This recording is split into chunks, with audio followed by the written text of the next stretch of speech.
We will talk much more about Andy Murray and scheduling in tennis, no doubt. But right now, let's bring you the closing stages of the first set in our first commentary match of the day here on Tennis Breakfast on BBC Sounds. It is the 11th seed Cameron Norrie against Jiri Lehecka, world number 71. He's just 21, turned 21 in November, so he's very similar to Jack Draper in terms of age. So bear that in mind if he is able to last the full 5 sets if required against a guy as fit as Cameron Norrie. He is playing in only his 5th Grand Slam, but he's had quite a week. His first Grand Slam wins in the main draw coming against Borna Coric, the seeded Borna Coric in straight sets, and then he beat the wild card Christopher Eubanks in 4. Norrie, well, we thought it was a late night at the time. I remember talking to him just after 2 o'clock outside the men's locker room after that late night victory for him in 4 sets against Constant Lestienne. That was because the match started late due to the rain earlier in the day, but he will have got a relatively good night's sleep, and he's out now trying to reach the 4th round of the Australian Open for the first time. It is 4 games all first set, and it's Norrie who's had to save the 2 break points. This man is going to be tricky, Jiri Lehecka. I think he's going to be quite a player, Mark Woodford, and he's already showing plenty of signs of his promise. Growing in stature.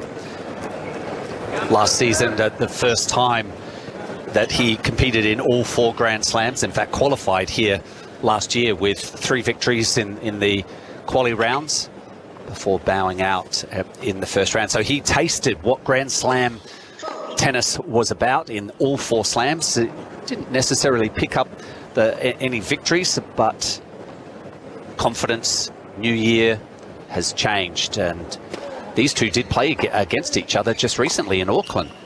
4 games all. It is Norrie serving, the left-hander swinging his forehand cross-court, and that was a fairly wild error from Lehecka, who is wearing an orangey yellow top. They are in the sunshine. It is a very pleasant temperature by Melbourne standards. It's actually quite temperate today, about 23 Celsius. The wind is still quite strong. You can, I think, hear it on our effects microphones there as Norrie serves. Chip back on the forehand by Lehecka. Forehand just long by Norrie. 15 all. Yeah, these are pristine playing conditions for most of the players, but yes, spare a thought for Cam Norrie, as you pointed out, completing his previous match in the early hours. Darkness, different conditions to what they're playing in today, Russell. Forehand into the net there from Norrie from mid-court. That was a 15-30. bad error, an unforced error, and he's not yet found his fluent pattern of play. He was completely thrown off kilter by Constant Lestienne in that second round match. Lestienne plays like very few players on the tour, rarely hits 2 similar shots in a row, plenty of slice, unless it's a slice forehand. Unless it's a slice forehand, yes. He plays what is referred to as junk, but of course you have to be highly skilled and full of flair to be able to play tennis like that. So I always feel it's a rather unfair word as the Czech player goes long with his backhand. 30 all.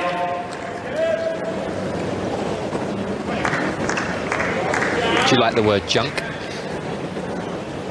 I do. I think it's quite relevant to the way that Lestienne played. He's a mix of different French players, of a Mansour Bahrami of generations ago to a more current Benoit pair and a Moutet. 30 all, important point here for Norrie at 4 games all in the first set. His forehand, it hits the net. Is it going to be a net court winner? It's reached by Lehecka. He plays the drop shot. Norrie cross court. Lehecka should put this into the open court. Norrie gets another one back. Volley winner surely from Lehecka. No, Norrie's got the racket on the ball again, and a smash from the 21-year-old to win the point.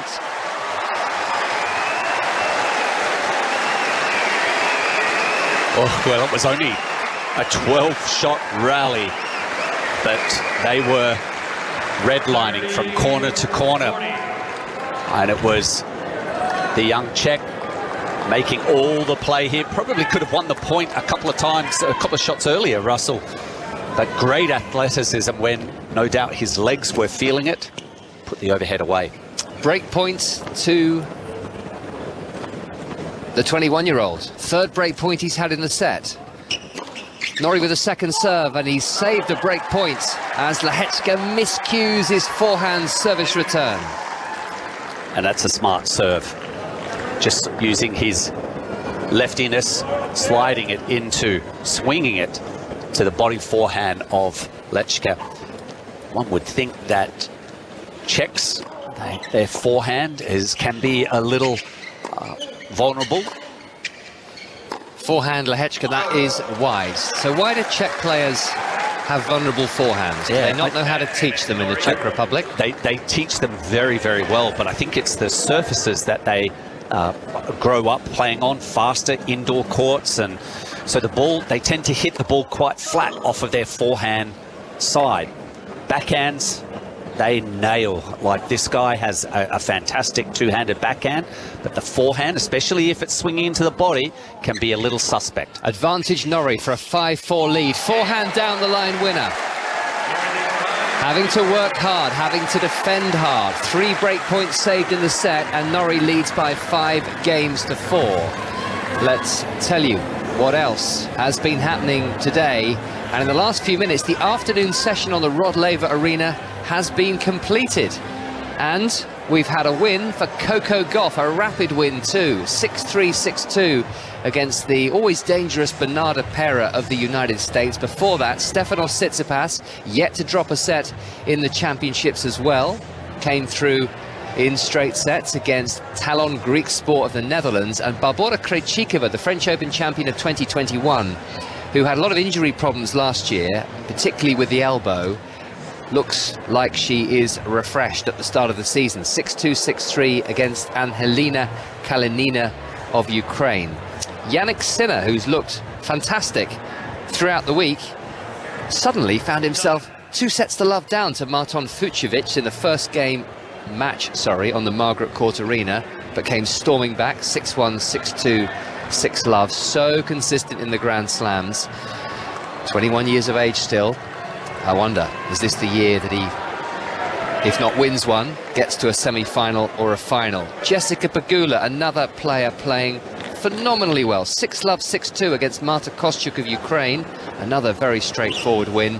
And Elena Rybakina, Wimbledon champion, beating last year's runner-up Danielle Collins 6-2, 5-7, 6-2. Can Norrie break serve here and take the first set? It's Jiri Lehecka serving 4-5 down. Norrie's forehand just the wrong side of the baseline.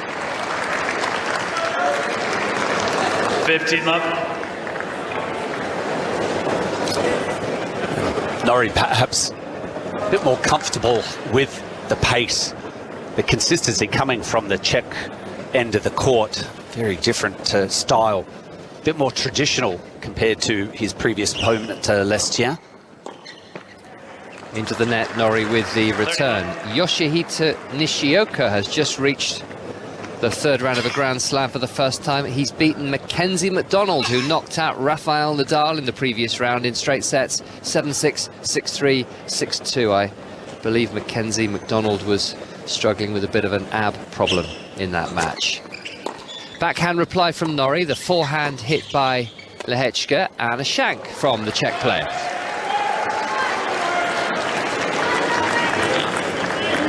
(30-15). Jiri Lehecka is coached by Michael Navratil, and I have a feeling that he is the brother of a former player, Jaro Navratil, who's also the captain of the Czech Republic Davis Cup team. Jiri, a solid player in his own right and a former doubles partner of mine. They've been very successful doubles partner of yours as Norrie goes long, and it looks like this may well be deadlocked still, with Lehecka eyeing 2 game points.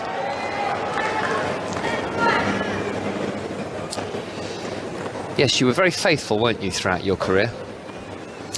Played just a few tournaments. That was early on with Jaro.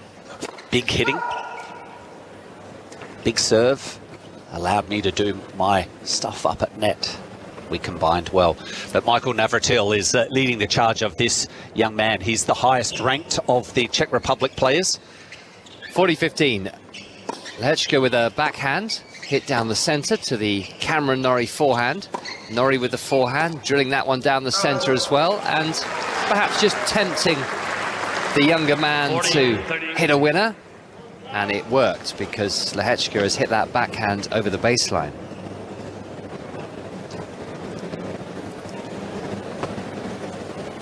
(4-5), 40-30.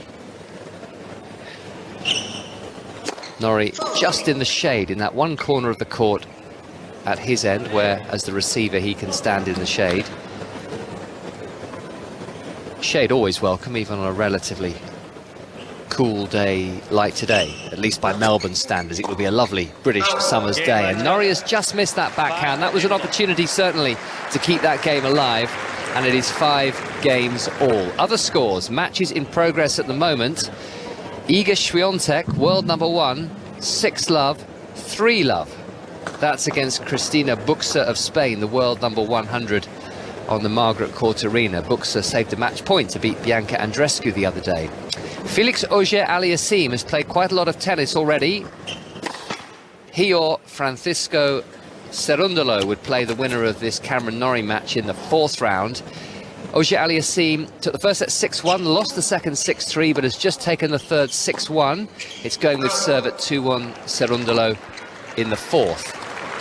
Love 15. Tough player, that's Cerundolo. One to watch as the year unfolds. And the other match in progress is Jelena Ostapenko's bid for revenge against the woman who knocked her out of the French Open when she began the defence of her title in 2018. Norrie's love 15 down here. He's coming to the net. The volley from Norrie. A drop volley winner with Lehecka a long, long way behind the baseline. Ostapenko is leading that match 6-3, 3-love. Her opponent, you may well have forgotten the name. Katerina Bandel of Ukraine was the player who beat her in the very first round of Roland Garros in 2018. Good serve down the middle from Norrie. He moves to 30-15. 30-15. Wonderful swinging serve down the tee, just catching part of the centre line.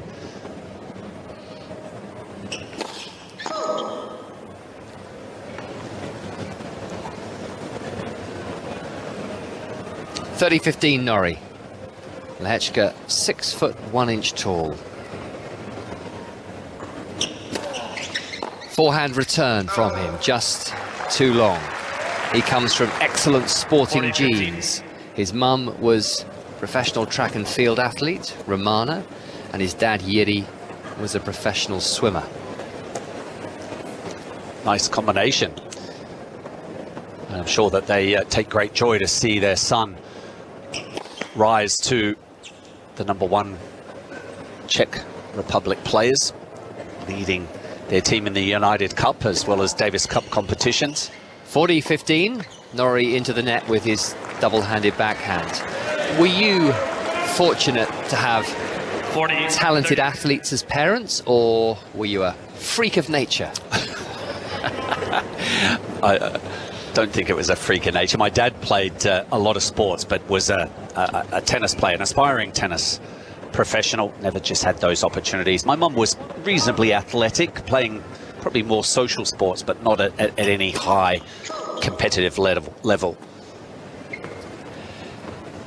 I mean, presumably every now and again somebody comes along who has no obvious link to strong sporting genes in the family. That's well hit by Norrie, forcing the error from Lehecka on the forehand, so Norrie leads by 6 games to 5 in the first set of this 3rd round match on the Kia Arena. I guess great sporting dynasties have to start from somewhere, don't they? Yes, they do, but then there's some kids feel like there is a burden if they try to follow in the same sport as their parents. So maybe Mr. and Mrs. Lehecka might have decided that perhaps best not to get their kid into swimming, and the other one was athletics. Track and field, yeah. Track and field. Maybe they might know a thing or two, and it's best to go into a different sport. And it's not just about the gene pool, it's about opportunity. I think that's a big part of it as well. And probably, you know, helping guide their child through those highs and lows, the roller coaster, the emotional emphasis that comes with being an elite sportsman. Money can play a factor as well. Don't need to be super wealthy to make it, but I think a lot of people who don't have the money and don't have that, what is still very, very unusual drive, perhaps to uproot your family and move to another country to train, then if you're not sure, then finance could ultimately swing your children away from a professional sporting career. It's a fascinating subject. Here's Jiri Lehecka at 5-6. He's had the opportunities in this first set against the world number 12 and the 11th seed, Britain's number 1 Cameron Norrie, but we're deadlocked still, no breaks of serve. Lehecka trying to set up a tie break, goes down the line with a forehand, and a miss hit from Norrie as he runs to his forehand side. Not super fluent yet, Cameron Norrie. He's had some very, very good wins this year over Alex de Minaur, Rafa Nadal and Taylor Fritz in the United Cup. He struggled to win matches easily in Auckland, but then should have won the final, instead losing from 3-love up in the final set against Richard Gasquet. Forehand cross-court winner. Lehecka benefiting from a really well-directed first serve. So he's been winning plenty, but it's not as if he's just been wiping the floor with everybody in his path. Good serve, Lehecka, a bit of extra weight and muscle on that one, and these are 3 game points for a tiebreak. I'm not sure whether it was last season. It could very well have been. The early part of the year was a bit barren for Cam. Yes. So different, picking up some victories this season. That's nicely done by Lehecka. It was a good serve. The forehand landed very short from Norrie, and he just had to be a little bit careful there. Let it bounce and steered the ball on the forehand away from where Cameron Norrie was. So it's tie-break time. Yes, he lost in the first round to Seb Korda at the Australian Open, Norrie, but he'd not really had a pre-season. He'd had that incredible breakthrough year in 2021. He'd won Indian Wells, he played Davis Cup. He was an alternate at the ATP finals and actually came in and played a match. Good start for Norrie in the tie-break. Ends up as a service winner as Lehecka hits the backhand long, and then he got COVID in the very, very little pre-season that was available to him, and you could see him arriving in Melbourne. I don't think he'd won a match before he got to Melbourne, and you thought, this man has no chance. He's in no shape to put a run together, and he went away, did some fitness in February, and slowly and surely had another fantastic year with 2 more ATP titles and a run to the semi-finals at Wimbledon. Lehecka serving at love 1 in this first set tie-break here on 5 Sports Extra. BBC Sounds, Mark Woodford and Russell Fuller here at the moment, live from Melbourne Park. Forehand Lehecka, Norrie with the backhand. Lehecka with the backhand to the Norrie forehand. It's a little short, but Norrie doesn't take full advantage, and this rally continues with Norrie swinging a forehand to the forehand of Lehecka. Forehand again from Norrie. Lehecka with a powerful forehand, absorbed well by Norrie. The drop shot from Lehecka into the net.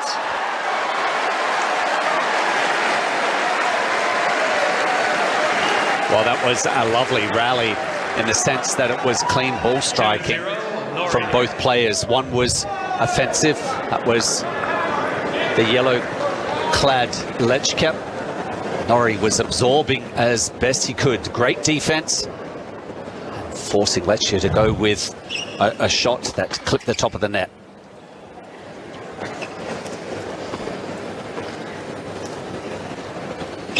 Love 2 down, second serve, Lehecka, backhand return from Norrie, forehand cross-court is wide from Lehecka. Now this is where Norrie would like to think the greater experience of the 11th seed would make all the difference. It doesn't matter if the young buck makes the running in the set. Norrie saved the break points, and he'd be hoping that that extra little bit of know-how would see him through. Yeah, at this 1 point here, he's already got that pressure on his side of the court, but to go up 4-0 in the breaker, which Norrie, he isn't going to do, though, has gone long, so the door is ajar again for Lehecka. 2 mini breaks Norrie had secured, but he's now given one of those back with his 3-1 lead.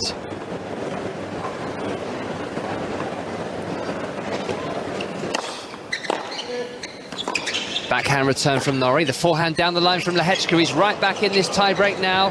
He's going to smash this away on the bounce, but he's hit it straight back at Norrie, and he's given Norrie another bite of the cherry. Another smash from Lehecka. Backhand from Norrie. Drop volley from Lehecka. Reached by Norrie, but he's gone wide. Almost Andy Murray style smash chasing down defence. But this time Norrie couldn't win the point, and all credit to Lehecka. He's come storming back and won both points against the Norrie serve, and we're back on serve in this tiebreak at 3-2.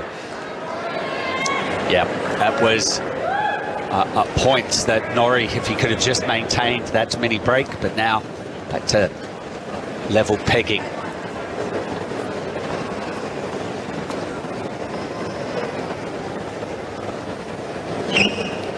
Two-three. Ace from Lehecka. 3 points all in the tiebreak. He was at the United Cup. He beat Alex Zverev, who was admittedly incredibly rusty as he played his first tournament since the injury at the French Open. Lost to Taylor Fritz. And he's slowly building a career. Played in all the Grand Slams last year. Qualified to make the Australian Open and made his Grand Slam debut. Lost to Grigor Dimitrov. And then lost to David Goffin, Filip Krajinovic and Christian Garin in the first round of the other slams. But he's taken a look at them, he's taken a look at Grand Slam play, and I think increasingly you'll find he likes the taste of it. They've changed ends. It's 3 points all in the first set tiebreak. Norrie hits the backhand, little short, and that's a forehand winner by Lehecka, who's now won 4 points in a row.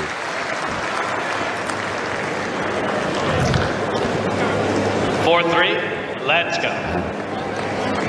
The direction of the serve into the body backhand of Norrie that brought about a short return.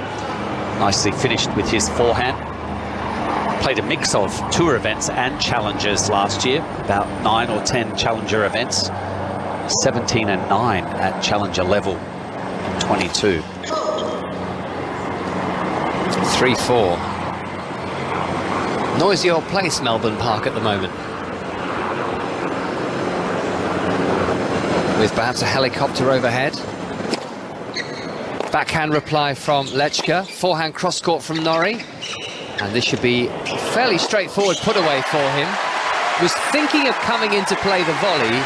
Lechka's return only just cleared the net, and in the end, Norrie may have panicked momentarily, let the ball bounce, and it was still a pretty easy forehand cross-court put-away. Or was it ever?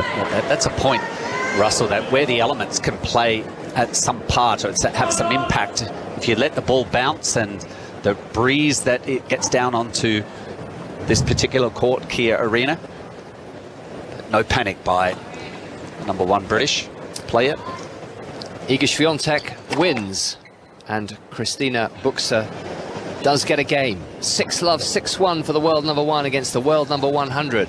So the contenders for the women's draw all going through today so far. Jessie Pegula, Wimbledon champion Elena Rybakina, who knocked out Danielle Collins, Coco Gauff, and now Iga Swiatek. Long from Norrie. He's gone long with the forehand, and Lehecka has the advantage now. He leads by 5 games to 4 in the tiebreak, and it has just been a little bit ragged, this tiebreak from Norrie, which is in keeping with the first set. He's just not been quite at his best, and he's now got a lot of work to do if he's going to avoid dropping the first set to the 21-year-olds.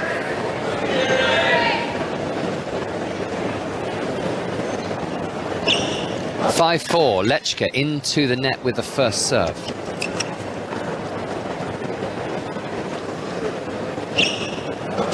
Second serve, backhand return Norrie, forehand Lehecka, backhand Norrie down the centre, another poor error. 2 set points Lehecka.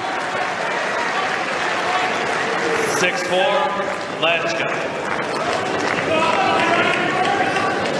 I believe that is Michael Navratil that came across on our screens just there. With the white hoodie. With the white hoodie, the sunglasses, just no doubt yelling out to his player, remaining calm. This big point for him, set point. The first one on his serve at 6-4, into the body of Norrie, the volley from Lehecka, Norrie with the passing chance.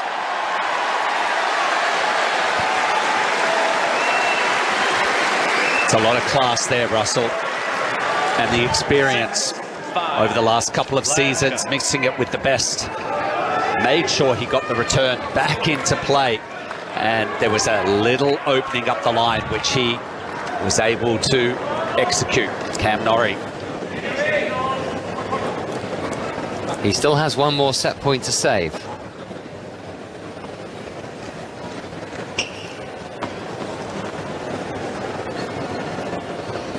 Set point number 2, twice Norrie throws up the ball and is just not happy to go through with his service action. This time he is. Return from Lehecka just in play, and his passing attempt on the run is into the net. That was a couple of clutch points from Norrie to bring the score level again. 6 games all, 6 points all. He will know absolutely the importance of this first set against the younger man who's never been in the 3rd round of a Grand Slam before.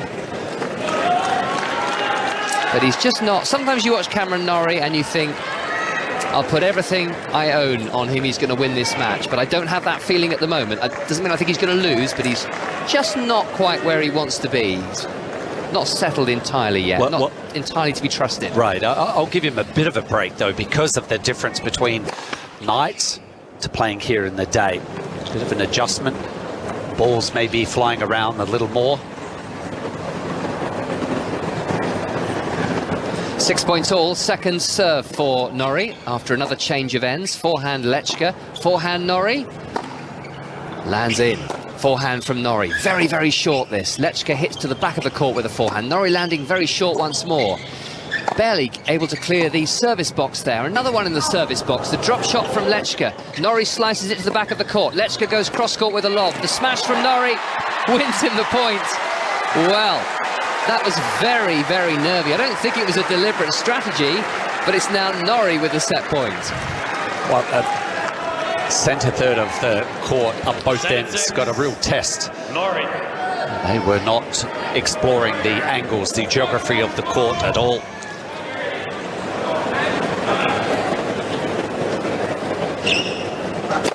Set point Norrie, and he'll have a look at a second serve here.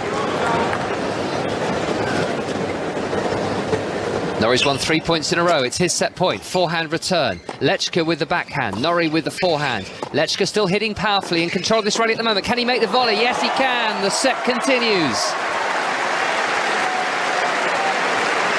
Oh, nice passage of play by this young 21-year-old. 7-all. Offered a ball in the middle of the court and went on the offense, not just with the quality of the forehand approach, but the volley as well. He went out to it. Back to 7 apiece.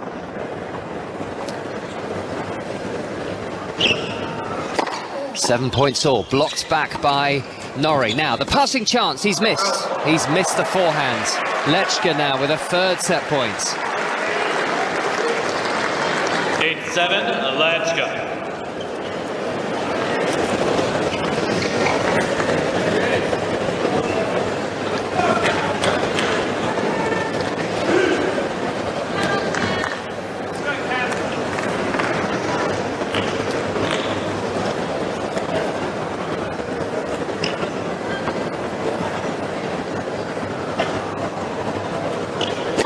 Seven, 8, into the net, Lehecka. Norrie saves the set points. Again, that's the serve, Russell, especially on the ad court. Norrie able to swing the ball into the body forehand. Just doesn't hit it cleanly, Lehecka. 8 points all, good serve from Norrie. Lehecka not able to make the return once more. Norrie. And it's a set point for a second time to Cameron Norrie, and this day is starting very promisingly on Tennis Breakfast this morning. I did admit on 5 Live at whatever time it was, 5 o'clock in the afternoon after Andy Murray's match had finished, that we couldn't necessarily guarantee the same drama in this match, but it started well. This is an exciting first set tie-break. Lehecka set point down again. Norrie with the forehand return. Lechka's forehand. Norrie with the forehand. Backhand Lehecka. Norrie's forehand down the line. Lehecka with the forehand. Norrie's double-handed backhand. Lehecka attacking with the forehand. Soaking it up from the baseline is Britain's #1 Cameron Norrie. Now he's got some work to do to chase down this ball. Forehand from Norrie cross-court. Into the net with a half volley, Lehecka. who just feigns to smash his racket. That was a brilliant approach by Norrie. It died at the feet of the 21-year-old. And Norrie wins the first set in 58 minutes on the tiebreak by 10 points to 8, Mark Woodford. Snatched, robbed that first set. The stats probably working against him. The way the set played out, it was Lehecka who had more opportunities to break serve. Perhaps a little tight there. 17 winners coming from the Czech player, only 11 from Norrie. But I think when it really counted, when it mattered most, it was Norrie who threaded that running forehand pass on one of the set points and was able to just hold his nerve there, and importantly, making the youngster play on that final point. So Cameron Norrie gets off to the best possible start. 10-8. 11 winners and 18 unforced errors for Norrie, whereas Lehecka hit 17 winners to 16 unforced errors. So he may well indeed be thinking, having had those 3 break points and those 3 set points, and having actually won 2 more points than Cameron Norrie, how on earth did that set get away from me? Yeah, and you know, it's a bonus, isn't it, for the younger player to be here in the 3rd round after last year.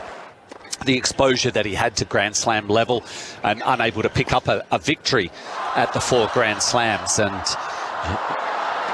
he's played some brilliant tennis in the tournament so far, especially the first round over Borna Coric. That is a big win, backing it up against Chris Eubanks in the 2nd round. But it's a tall order, this one, especially after tasting defeat against Cam Norrie last week in Auckland. And you wonder now, how will he go about this 2nd set?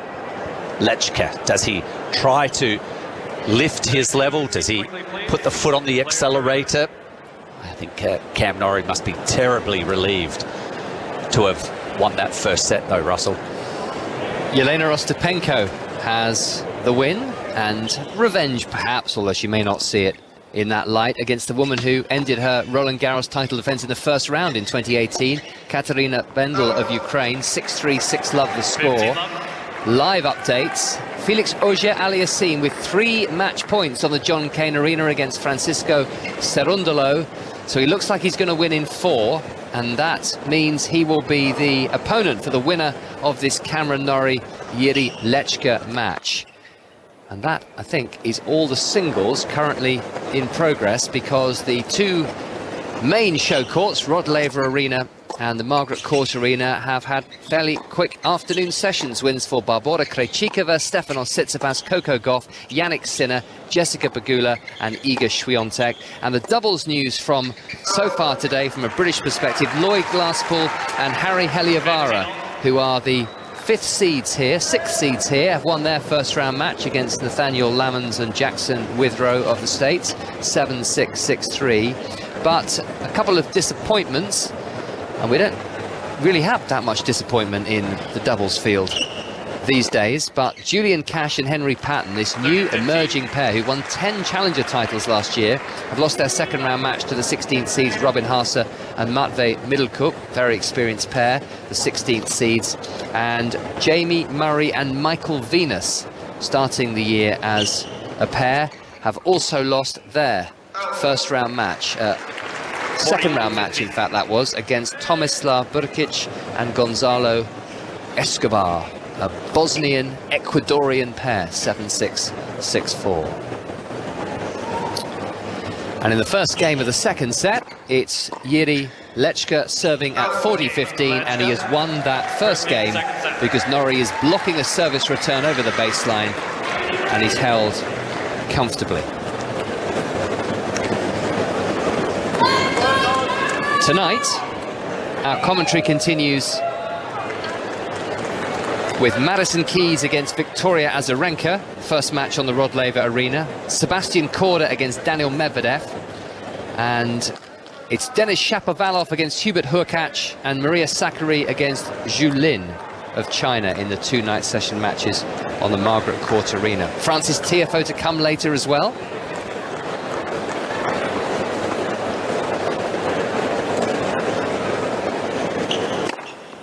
And here's Cameron Norrie serving. At love 1 in the second set. I'll give you the order of play for tomorrow as well in just a moment. Norrie long with a forehand. Why not now? Dan Evans against Andrei Rublev. Terrible UK scheduling. 2 a.m. slap bang in the middle of the night. No. But we have quite a double header from 8 a.m. in the UK.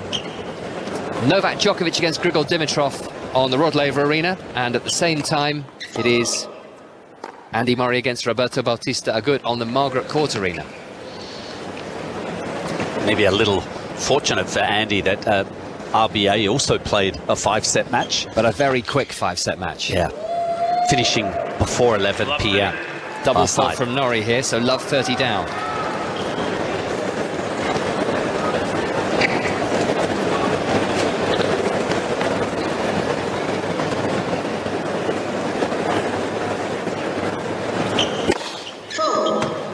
Norrie misses another first serve.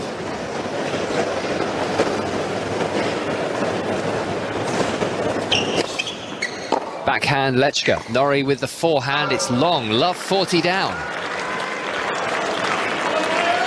Just taking a peek at his strings. Cam Norrie. And I wouldn't be surprised though that maybe distracted that he is serving from the shade on the juice court, serving into daylight, but then the ball comes back into some shade, and so that different view peripherally might have affected him.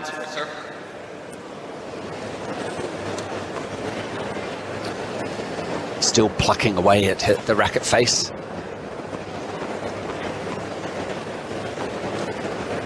Three break points for Lehecka. Had opportunities in the first set. This is just long the forehand return, so another break point has been saved by Cameron Norrie. He saved 3 break points in the first set and then 3 set points in the tie break. Lehecka is shaking his head. Surely the law of averages would suggest he has to convert one of these in a minute. 15-40. Norrie is giving him a few errors, but Norrie's won the really critical points so far. Saving those break points, saving those set points, converting the second one of his own. 15-40 down Norrie. His backhand is hit to the forehand of Lehecka. Backhand Norrie, forehand Lehecka. Norrie with the forehand. Long, there's an error. It was almost inevitable, you felt at some point, that Norrie was going to drop his serve. And Lehecka leads by 2 games to love.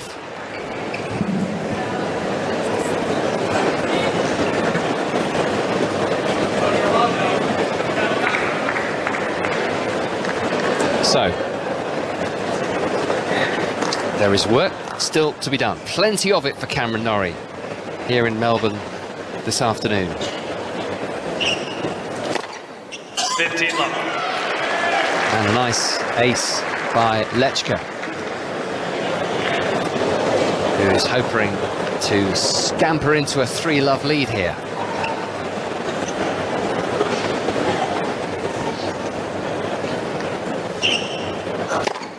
Forehand return from Norrie's miss-hit, more good serving by Lehecka.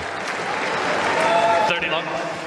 And again, maybe disturbed by the shadows as they're starting to creep across the court. They're almost blanketing the entire court surface. Lehecka to the backhand of Norrie, right into the body, in fact, jammed him up for space. 40 long. Norrie trying to return on the backhand.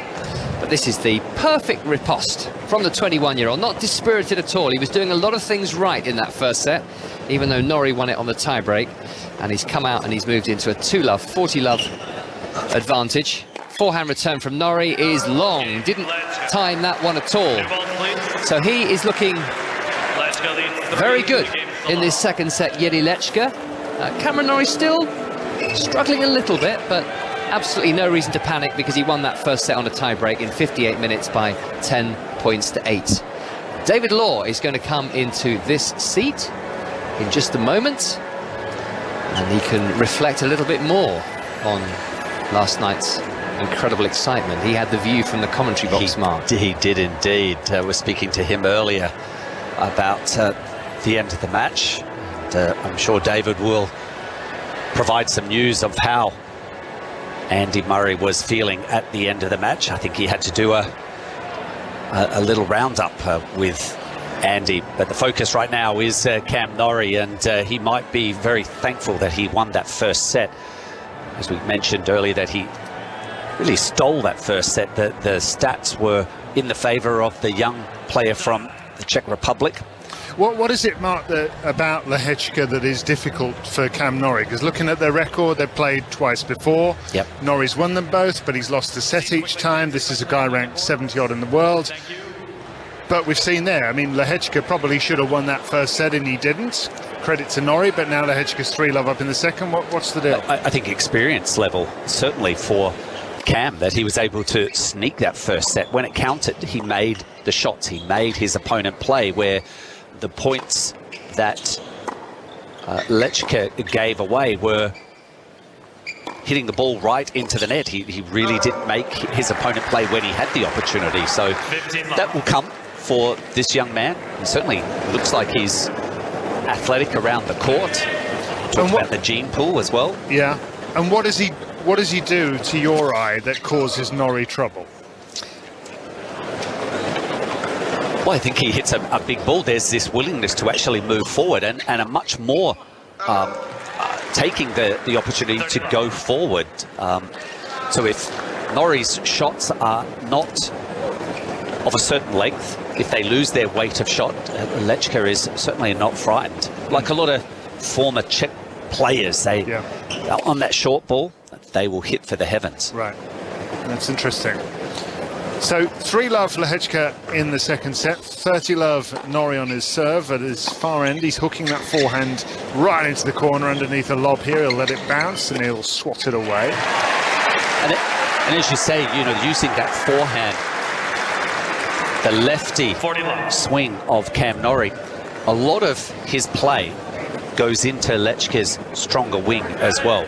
Traditionally, the Czech players have really well produced, strong technique on the backhand wing. Forehand hit cross court by Norrie at 40-love, just trying to get on the board here in the second set. And as Mark was saying, Lehecka's not afraid to go for these forehands. He really does stand in, and he's dictating the play here. He's chipping his backhand cross court, crowd in the court. Norrie with a drop shot, in comes Lehecka, lob volley by Norrie. Now a chance for the pass, he drives it at Lehecka, it comes back, another backhand volley from Lehecka into the net. So both players smiling at the lengths they're pushing each other to. Lehecka leads. Well, there's the variety, the soft hands of Lehecka. High backhand volley, reflexed the first one. Potentially the easiest volley of all. Ends up dumping it into the net. So Norrie's on the board. See if he can mount a challenge in this game, the number 11 seed.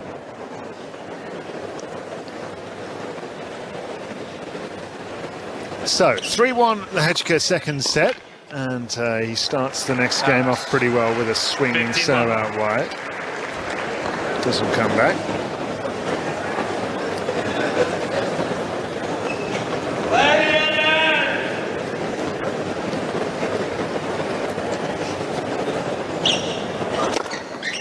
Body serve from him as well, and that one cramps up Norrie, and he dumps that into the net. How do you think, as a left-hander yourself, how does Norrie use his leftiness? Is he effective with his different angled approach? Generally, yes, against majority of the players. He does. A forehand long. Uses that swinging serve as well as the forehand, where some of these key points for Cam when he is stepping up to serve, if he can focus on the body forehand, doesn't have to go there continually, but on the right points, the big points, he might get a few errors from the Czech player. Yeah.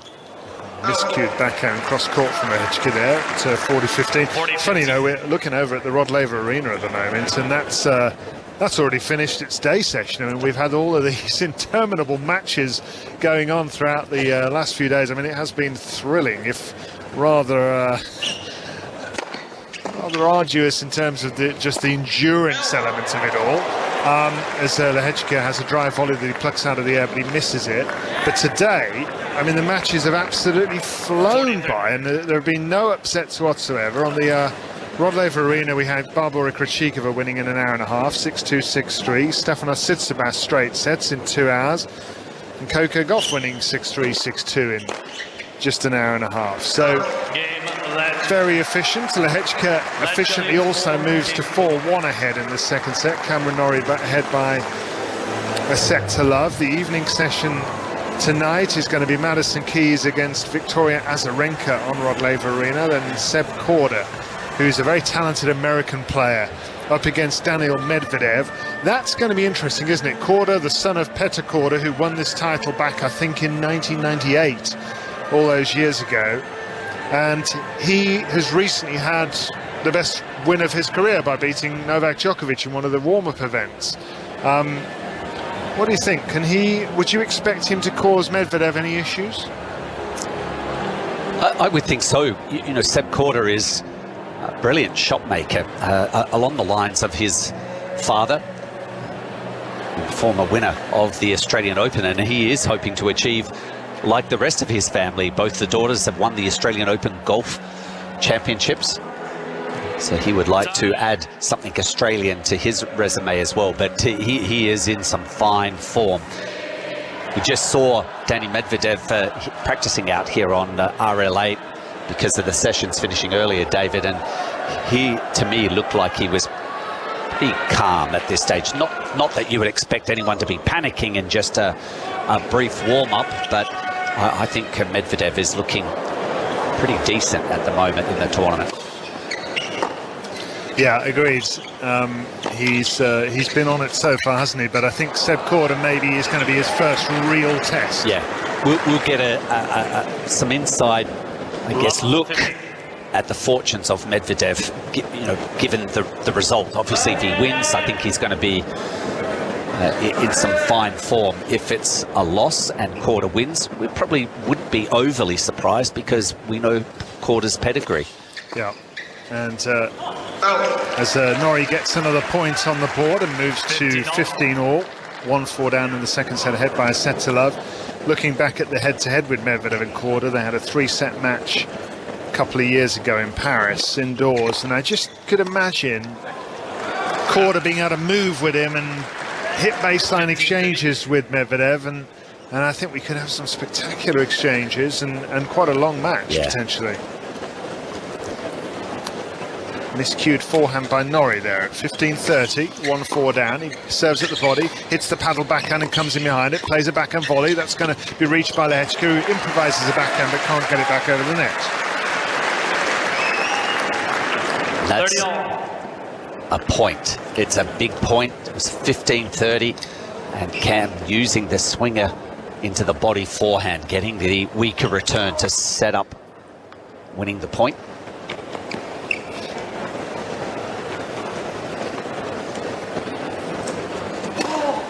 Served down the centre by Norrie, 30 all now, as he leans on that backhand again, spears it cross court and wins the point as the forehand goes long from Lehecka.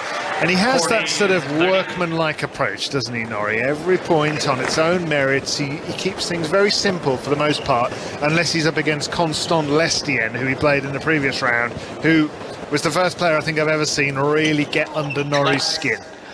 No, he still won, but goodness me, that was a tough ask. It was a test, wasn't it? Because he doesn't beat you with power. You know, if you lose to someone and they've out-hit you, they've out-served you, you think, okay, they hit a green patch, but he brings your level down.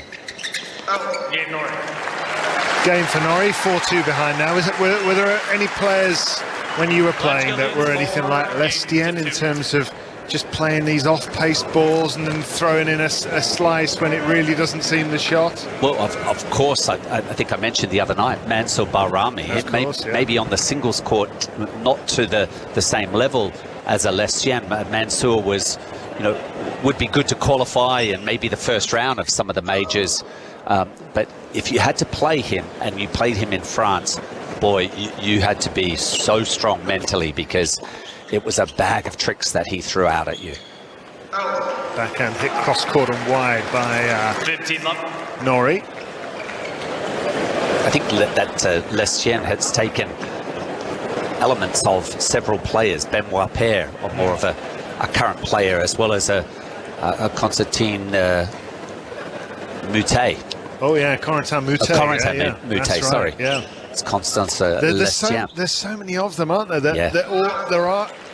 I mean, it's very easy to just end up in stereotypes about French players, but I mean, you can only say what you see. And well, I mean, I'm for one, I love the variation, because I think that's one of the burdens that our sport is carrying right now, is too many players are playing the one type of tennis, and we need the variation with the surfaces to allow the development of different game styles. Yeah. Well, this is impressive from Jiri Lehecka at the moment. He's 40 love, he's 4-2. He's methodically going about his business, despite the fact that he lost the first set tiebreak, which he was holding 2 set points in. Forehand on the line from Norrie, wins that point as Lehecka goes wide. 40-15. This set getting away from Norrie. Yeah, that's a point at 40 love. The game is pretty much secure for Lehecka. I'm sure Norrie would prefer to win the first point of a return game so that he could build some pressure. At the moment, he's allowing Lehecka to build leads when the Czech steps up to serve.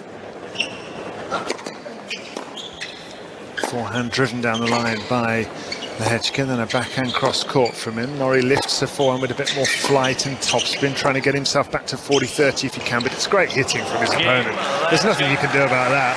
He just plops the ball into the postage stamp between baseline and sideline. Holds his serve, 5-2. The players sit down, and really this looks like it's going to be quite a battle. We've had a win for Felix Auger-Aliassime, 6-4 in the 4th set over Francisco Cerundolo, and this is the only singles match that is remaining currently as we wait for the evening session matches to get underway. Feels like the tournament's just taking a bit of a deep breath after last night, Mark. Well, and it was an extremely late finish, without a doubt, but we've had some other nights that have moved in to the early hours. Cam Norrie, in his previous match, finishing at close to 2 a.m. So there has been some discussions already about the scheduling that has gone on, but what do you think? We've had extreme weather conditions. Have they got to make some changes in tennis, though? Is this the moment to draw a line and say, okay, we make changes now? We cannot have players at 3 or 4 in the morning playing tennis. Yeah, well, it's player health. I mean, as exciting as it was for Andy Murray to win, it really does hinder and limit his chances to come out against RBA. Even if it wasn't a 5-set match, to finish at 4 a.m., it's just, we aren't built for that. We don't train for it. Yeah. So maybe the slams, or maybe individually, maybe the AO next year, they put those time constraints in. Maybe a match doesn't go on past 11 p.m. and if it starts and runs late, maybe there's a cut-off time of 1 a.m.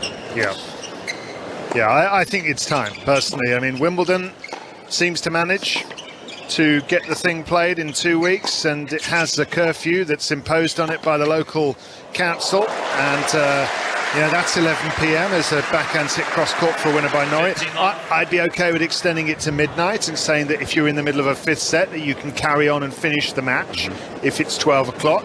But I just think it's a bit like when Kevin Anderson and John Isner played at Wimbledon in, what was it, 2018 or whatever the scoreline was in that semi-final, and they just decided, okay, we're going to stop having these 5th sets doing that, and they brought in 5th set tie breaks at all the Grand Slams. Now they've made them uniform, and every Grand Slam finishes at 6-all in the 5th set with a 10-point tie break. And I just feel like we're at that stage now in tennis where somebody's got to get everybody together in a room and say, come on, this is bonkers. It's best for the sport. Andy Murray talking to me last night about the ball kids. If they were one of his kids and they were coming home at 5 in the morning, he would snap, he said, if that was happening, as a backhand is hit into the net by Lehecka, and Norrie moves to 2-5 down and 40 love. And without trying to extend that conversation, but David, you think back to the times pre-Open tennis when they played advantage sets in every set. Yeah. What were the fans thinking then when they were watching one match that might have gone on to a 22-20 in multiple sets? We've got to be able to evolve. If it's not working, change. Yeah. And I mean, look, you know, as Norrie holds for 5-3 down now, I appreciate that yesterday was a huge story, and that in itself is good for tennis. And in Britain, it was brilliant for our airtime. You know, it's 5-6 in the evening, Europe, and we were totally. massive audience and all the rest of it. But in Australia, hardly anybody's watching. No. And this is the country in which the tournament is being played. And as Lehecka hits a forehand long to bring Norrie into this game, as a final point on that, you know, yes, you do lose that absurdity of middle of the night tennis, and it is exciting and all the rest of it on one level. But nobody says about Wimbledon that it's missing out because it doesn't have 3 a.m. finishes. No. Anyway. Yeah, good comments. I've had my rants now, Mark. I can get back to the tennis now. Love 15, Lehecka serves onto the forehand of Cameron Norrie, who's trying to do in this set what he did in the last one and kind of rescue it. Backhand volley from him, that's not a good backhand volley from Norrie, and he's just punched it way long. Do you think maybe he felt it possibly not to hit this volley because it was up shoulder high, and he caught it very late, didn't he? So maybe indecision. Yeah, maybe. I think maybe as well he saw Lehecka run into where he was about to put the volley, so maybe he was changing his mind. Quite possibly. I always do that. I always change my mind and then it goes wrong. When you get there, you have to be decisive, don't you? Is that true? Do you, if you've got in your mind, I'm going to go that way, do you pretty much always go that way? Yes. You don't think, oh, he's doing that, I'll do this thing. If depending on how quickly you can get into position, the earlier you can get into position, whether it's a volley or even ground play, you have more options available to you. When you're serving volleying, it's less time to react, so you have to be very concise, you know, and expect that it's going to be a tough first volley anyway. So I always, from memory, felt like that I had an idea of where I was going to put that first volley. Stick to your guns. And stick to it, yes. Right. Okay, I'm going to remember that. I might work against my local partner. I can't imagine too many people getting the ball past you, David. They do. The wingspan that you have. Just not very good at tennis, that's the only problem, Mark. Anyway, Lehecka's won another point. He's got to 5-3 and 40-15 here, so he's got 2 set points to level this match. Serves onto the forehand of Norrie, who blocks it back down the middle. Forehand hit down the centre by Lehecka, who whips that shot through again. Norrie meets it with his forehand cross court, and now he hits that shot again. He's targeting the backhand side of Lehecka, then opening up onto the forehand, but Lehecka moves nicely. He's very efficient as Norrie comes in with another forehand volley, and again, oh my goodness, he's not volleying well at all at the moment, Norrie. And it means, as he dumps that forehand volley into the net, we have had a set go after 29 minutes to the way of Jiri Lehecka. And so, after an hour and a half, it is time, with the time approaching 7 o'clock, for tennis breakfast. As he hits his back another line! This is ridiculous! This is a fabulous match. Welcome to Melbourne. Decibel levels increase significantly inside the Rod Laver Arena.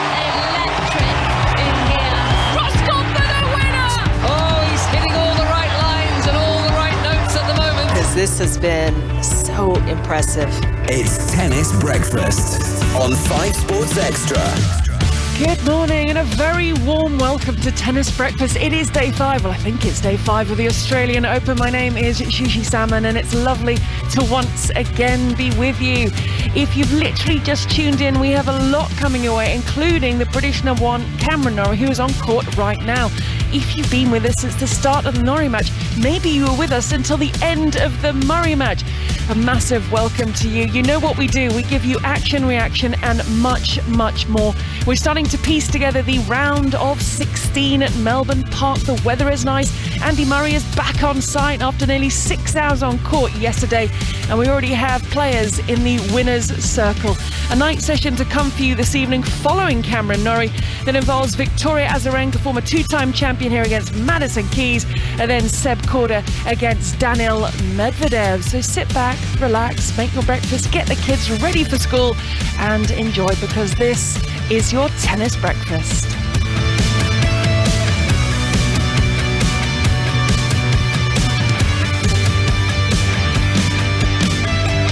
So the sun is shining. We'd love to hear from you. If you were with us through the course of yesterday, I arrived in the darkness, I left in the darkness, I'm back in the darkness. Hashtag BBC Tennis at 5 Live Sport. Let us know what you got up to yesterday, what you managed to get through yesterday. I mean, someone painted 4 rooms.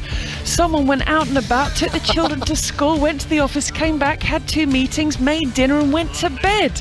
All sorts of things. But David, you and I, what we did was focused on that match for 5 hours and 45 minutes. And it still feels a little bit surreal, everything that took place yesterday, today, or whenever it happened.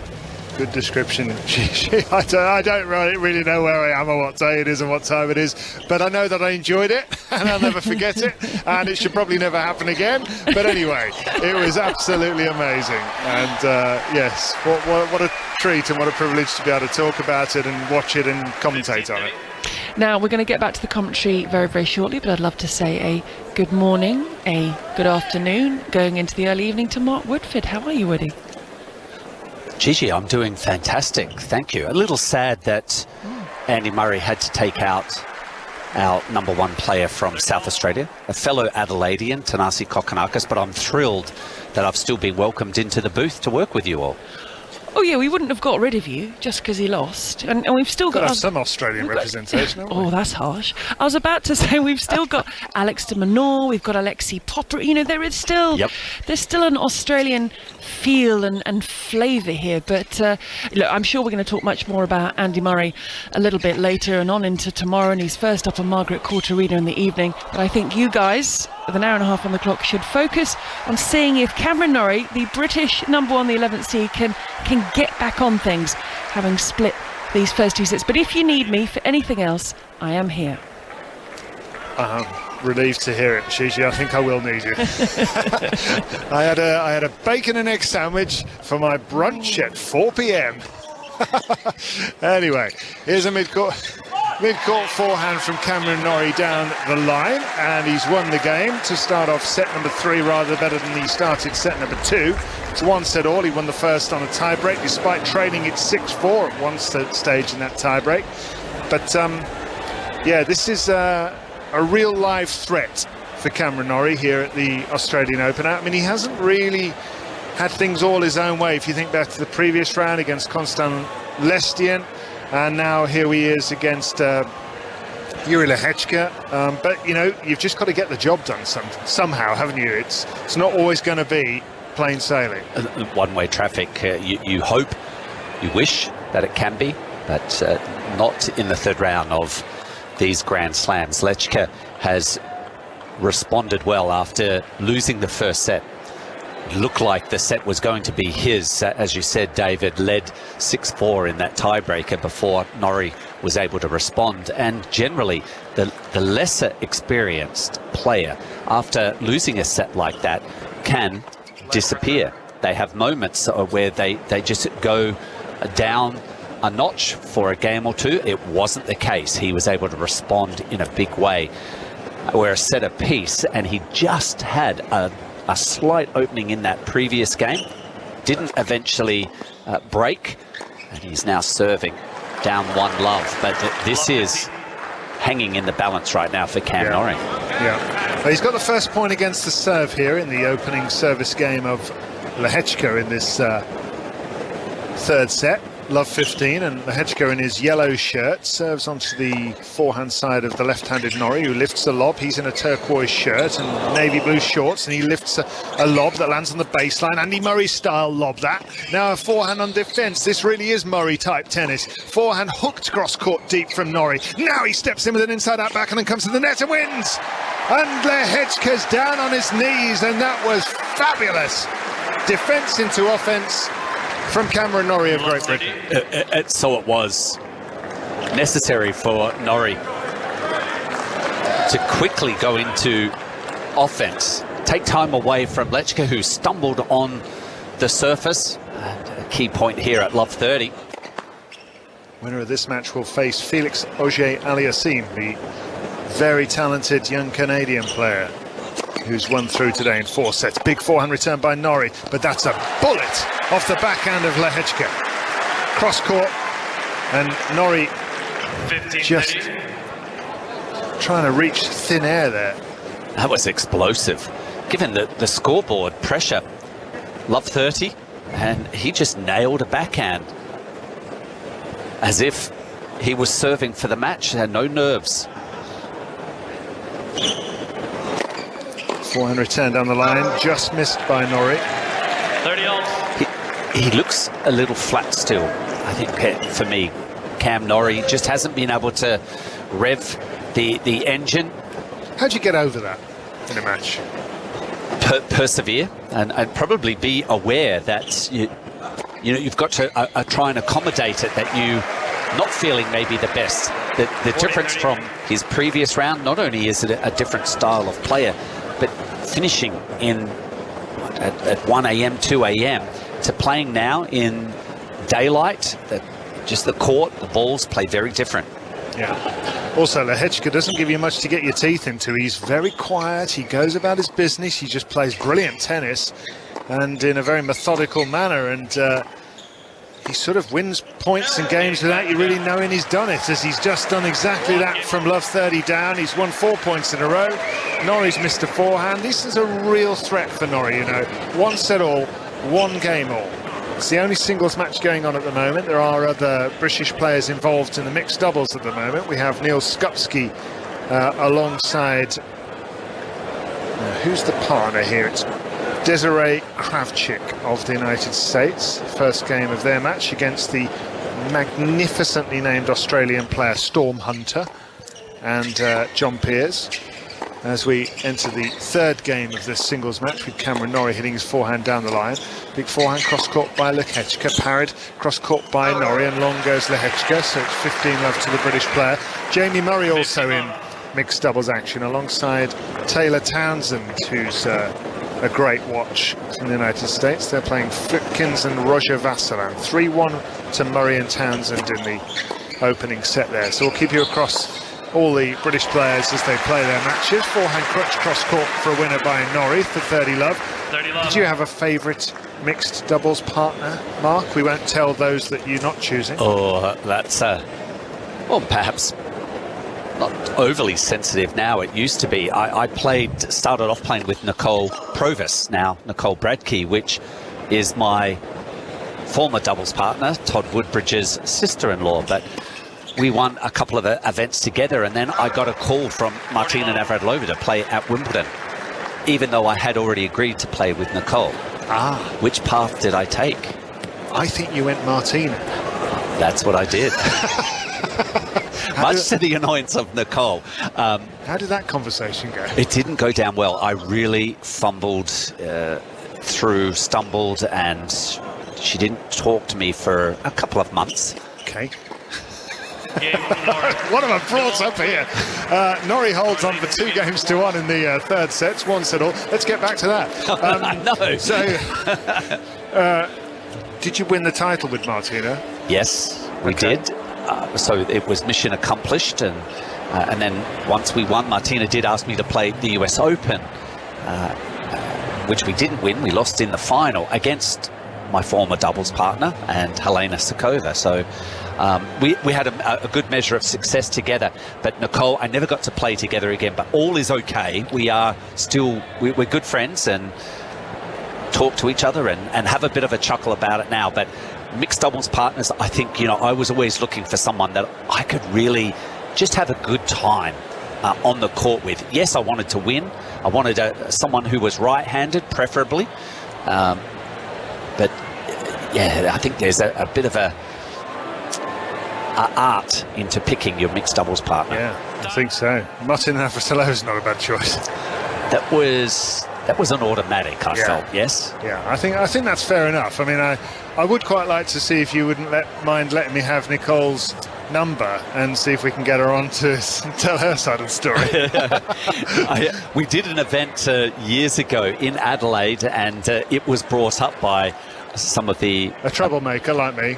No, actually, it was, I think, Darren Cahill and Roger Rashid, who was in partnership with running this event, and they couldn't wait to bring it up and in front of Martina and Nicole. Great idea. Yeah. 1-2 down is Jiri Lehecka in the third set here. And yeah, this is a battle. Fans still streaming in. Also, we're between sessions now, aren't we? Because the day session is finished quite abruptly on all the other courts, because so many of the matches have gone quick today, which is total opposite to what we've had the other days. And the night session crowds will be coming in. So all the attention is suddenly on this match, because this is the one that is available to people. Forehand chipped cross court by Norrie. Now in comes Lehecka with a drop volley. Norrie will reach it, go over the head of Lehecka, and now a volley put away by Norrie. Very nicely done, and he wins the first point against the serve for the second time in a row, and he's starting to ramp up the pressure. Yeah, that was a well-played point. Orchestrated with just the chip lob over the backhand side of Lehecka, who couldn't control it, and Cam Norrie was waiting there, racket ready for the forehand volley.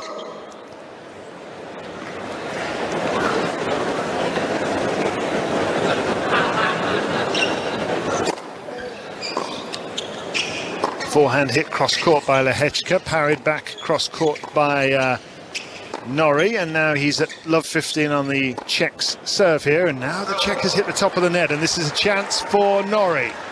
Just that little bit of laser focus left Lehecka for a second there. Yeah, well, not surprising though, David, because the level he has shown over the last 45 minutes has been high. We haven't seen a dip in his concentration. This is the time maybe for Cam Norrie. Oh, that's a great serve by Lehecka. Norrie unable to control the forehand return though.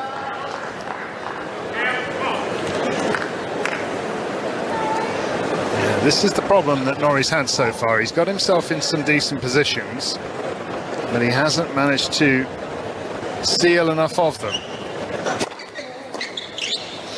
Forehand inside out struck by Lehecka, and once again the big serve sets up the short forehand and he polishes it off. Yeah, crowding himself with the return, Cam Norrie. It wasn't out the middle of the racket, just landing up the centre portion of the court and dispatched by Lehecka.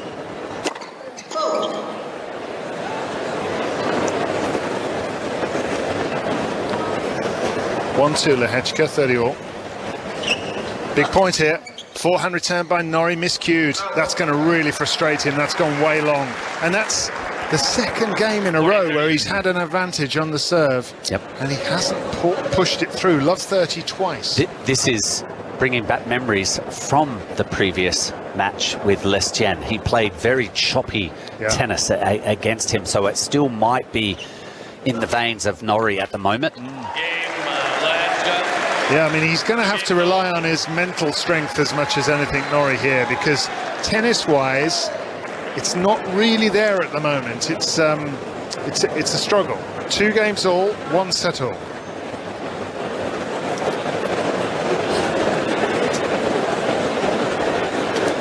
You'd never read that from Norrie's body language. It's a lot less demonstrative than it was in the previous round, when you could see the frustration written all over his face. At the moment, he's just taking it and getting on with it. I suppose it helps that it's not the middle of the night. Shadows now are pretty much entirely across the court, and that'll, I imagine, make the vision a little bit easier. Yeah. As Norrie wins the point with a cross-court forehand that doesn't come back in court. Tennis shadows. There's a conversation to be had about those. And you see some of the courts around the circuit with a pylon sort of tree overhanging a court, and just lashings of sunlight coming through, and then a shadow, and then you're in shade, and then you're not. Must be a nightmare. Well, I know last week in Adelaide, new stadium with a roof, see-through roof, but you could see that at certain times of the day, the trestles that hold the roof together, shadows on the court, making it uncomfortable for the players.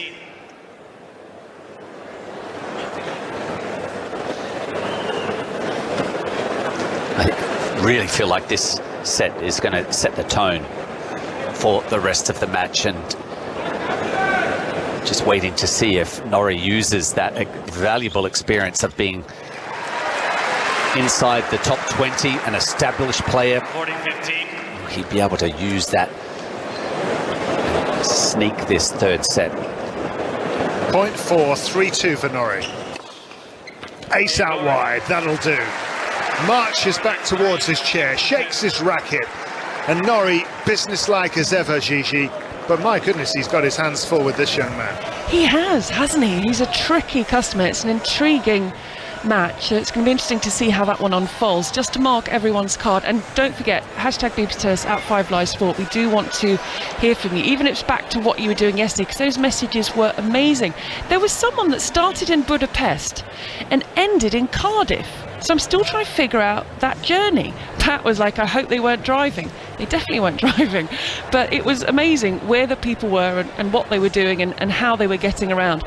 For people just joining us, the matches, as I think David touched on earlier, they are flying through today. It's been very straightforward. We're dealing with the women with the top half of the draw, piecing together the fourth round, the round of 16. Iga Swiatek, the loss of just one game against Buska, the qualifier. Rebecca, the Wimbledon champion, who feels that she's sort of largely ignored and stuck on outside court. She came through against last year's finalist Danielle Collins. Ostapenko for loss of just 3 games. Coco Gauff is who's the round of 16. Jessica Pegula, love and 2, and Barbora Krejcikova. Nice to see Krejcikova back to some form on the men's side. Nishioka came through against Mackenzie McDonald. McDonald beaten Nadal, but he was dealing with an ab injury and was resorting to serving underarm. Stefanos Tsitsipas is through to face Yannick Sinner, and Felix Auger-Aliassime is through. In the night session, we've got Victoria Azarenka against Madison Keys, Seb Korda against Daniil Medvedev. We could well have this match with Cameron Norrie if it keeps going. And Woody, I was listening to you trying to pick your ideal mixed doubles partner, and I thought we would actually have a lot of fun playing mixed doubles until I found that you needed a right-handed partner, and I'm left-handed, so that is something that is never going to come to pass. You're a lefty? Yeah. Really? Yeah. Wow. Wow. I'm just trying to create some vision. I've never had that reaction when I've said I'm left-handed. Wow. So unfortunately, our mixed doubles career together, Woody, has finished before it began. But that's okay, Gigi, because Martina Navratilova was a left-hander as well, so we could blend. Yeah. We blend well behind the microphone. Yes, I think there'll be a lot of laughing. I think you'd probably get annoyed with me because there's probably a bit too much laughing. But talking to lefties, Gigi, a lefty on the court has just gone up love 30 on Lehecka's serve for the 3rd time in this set, and let's see if he can actually break for once, because he hasn't broken either of the other times yet. Steps in and hits his backhand down the centre. Forehand ripped cross court by Lehecka, who stands in and goes down the line and hits the back edge of the line. This keeps on happening to old Cameron Norrie, and once again Lehecka hits a clean winner. Gigi, how much have you seen of this guy before? Because he seems so composed in the way he plays his game. I haven't seen an awful lot of him. What I have seen I've really liked, but what always stands out are the Czech players. We spend so much time talking about the Czech women, and I need to know the secret of their success, their production line they have. So it's really nice to see on the men's side a player like Jiri Lehecka coming through. But as you say, he looks very composed, very talented, and it's a really big test out here today for Cam Norrie. Yeah, it is. 15.30, still a big point though for Norrie. Chance to set up 2 break points. Big backhand return from him. Now he goes down the line, sort of paddles that one, half volleys it. Then a forehand on the line with the top spin. But Lehecka doesn't seem bothered by the different trajectory of the forehand and backhand of Norrie one bit until he nets with his backhand. Now, finally, he's got love 30 and converted it into break points. Yeah, and this might be the opening. He hasn't been able to get to a break opportunity for some time, Cam Norrie, and it might be like a floodgate opening if he can break serve here, potentially break the back of Jiri Lehecka. Break point, Norrie at 3-2 in the third set, 1 set all. Deep return from him. Now a forehand cross court. The Lehecka runs around and swipes at a forehand and misses. Norrie strikes. 4-2. And goodness me, he needed that. Norrie leads 4 games to 2. It's with relief, isn't it? Norrie just getting the ball back into play, able to direct the forehand cross court, and Lehecka over playing his forehand. Now Norrie stepping up here at 4-2, a set apiece. Some breathing space. He wants to create some distance against the 21-year-old.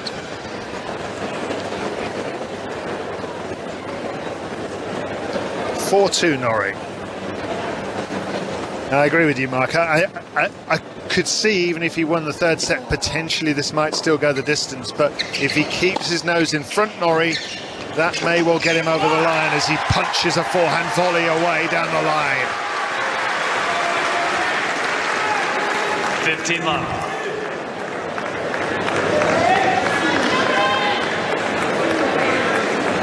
Always heartening when you play a point as Norrie just did, finishing with an aggressive forehand and a forehand volley into the open court.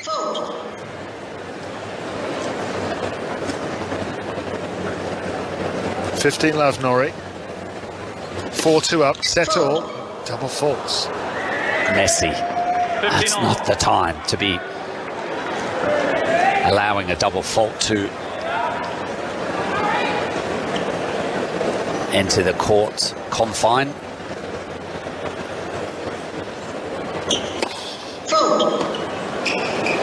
The lights have gone out inside the Rod Laver Arena as they prepare for the night session. 35 minutes away from Victoria Azarenka taking to the stage as a backhand is hit down the centre by Norrie, and long goes Lehecka. 30-15.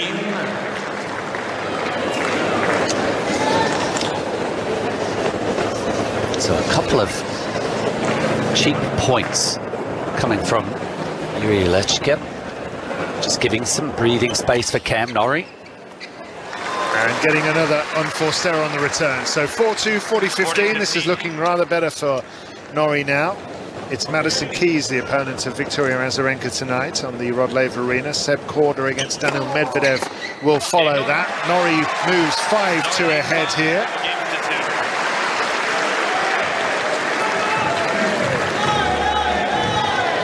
The players will take a seat. And it does really feel like Melbourne Park is just sort of catching its breath, Gigi, after last night, and all these straight sets matches is because the tournament just can't take any more drama at the moment. There's going to be drama, David. I'm not sure where it's going. I think Korda Medvedev could be, I think you're right. and Hurkacz Shapovalov. I mean, those two men's matches this evening. We've also got Khachanov and Tiafoe. Now that is also an 8 AM UK start, and the court is clear on the John Cain Arenas. That will start on time. I think those three, they have a bit of length in them, but I'm not sure they've got as much. I'm not sure we're ever going to see the likes of that again. Oh, I think doesn't Andy Murray, David, need to be involved for a match to go on like that? Well, he's certainly made that his trademark this tournament. I heard a stat last night as well that he's now the clubhouse leader in terms of coming back from 2 sets to love down. He's done it 11 times in his career. Wow. And nobody else has managed that. That is an amazing stat right there. Coming 11 times from being bundled out And it's incredible, isn't it? A lot of players 2 or 3 times, and I was just speaking actually on 5 Live Breakfast, and they were saying, how did he have the experience? How did he come back from that? And I mentioned that stat. I mean, it's incredible. 11 times now he's been down and out, and he's turned it round and come through. Shows his heart, his belief, trust in his fitness as well, that he can come back. Although I will throw in tonight, probably the clubhouse leader as far as winners in those 3 matches you highlighted, Gigi and David. We are going to see the ball struck into the open. They're going to go for broke. Winners coming from Medvedev's end of the court. Madison Keys as well. Azarenka goes for broke. Yeah. Chapeau. TFO. Oh, okay. How many winners are we going to see? You're getting me into this, Mark. I'm just trying to get you going. I know you. It's been a long day. Yeah.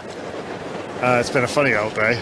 40 love, Lehecka, who has a point here to get another game on the board. We'll get Gigi's view on the end times of tennis matches in a minute. See what she thinks about that subject. But just see this point from Lehecka, see if he can get another game on the board. And Norrie whips his forehand through with loads of topspin on it and shanks a forehand. And Lehecka does get the game, so he's 5-3 behind now. What do you think, Gigi? Time for tennis to say, OK, there's your moment. There's your moment for us to properly address this and stop 3 a.m., 4 a.m. finishes.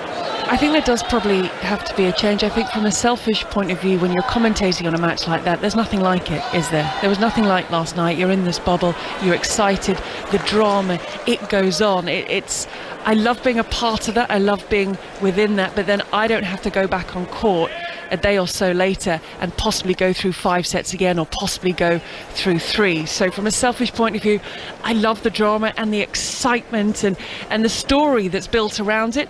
But in terms of the athletes, I don't think it's fair, because it's it's phenomenal that Murray was able to recover as he did after nearly 5 hours, and that wasn't even a really late finish, to then face Kokkinakis. But how on earth does he now prepare himself to face Roberto Bautista Agut? And how many times do you see when Isner came through the epic at Wimbledon against Mahou, he was crunched in the next round? There is no way. And you talked about Kevin Anderson, the Wimbledon final, who had his physio in his hotel room at 3 in the morning before the final, dealing with blisters and pain. That there is no way they can recover, and then it's really sad in the follow-up. So I don't exactly know what needs to be done, but you do feel there needs to be a slight adjustment made.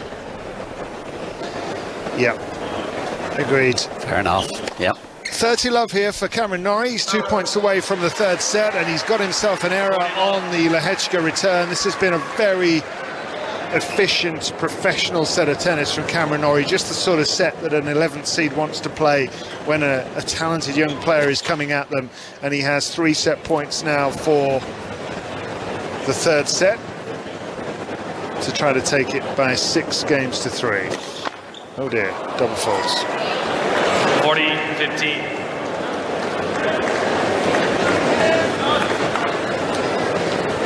Doesn't matter too much there, you wouldn't have thought. He still has 2 more of them to come.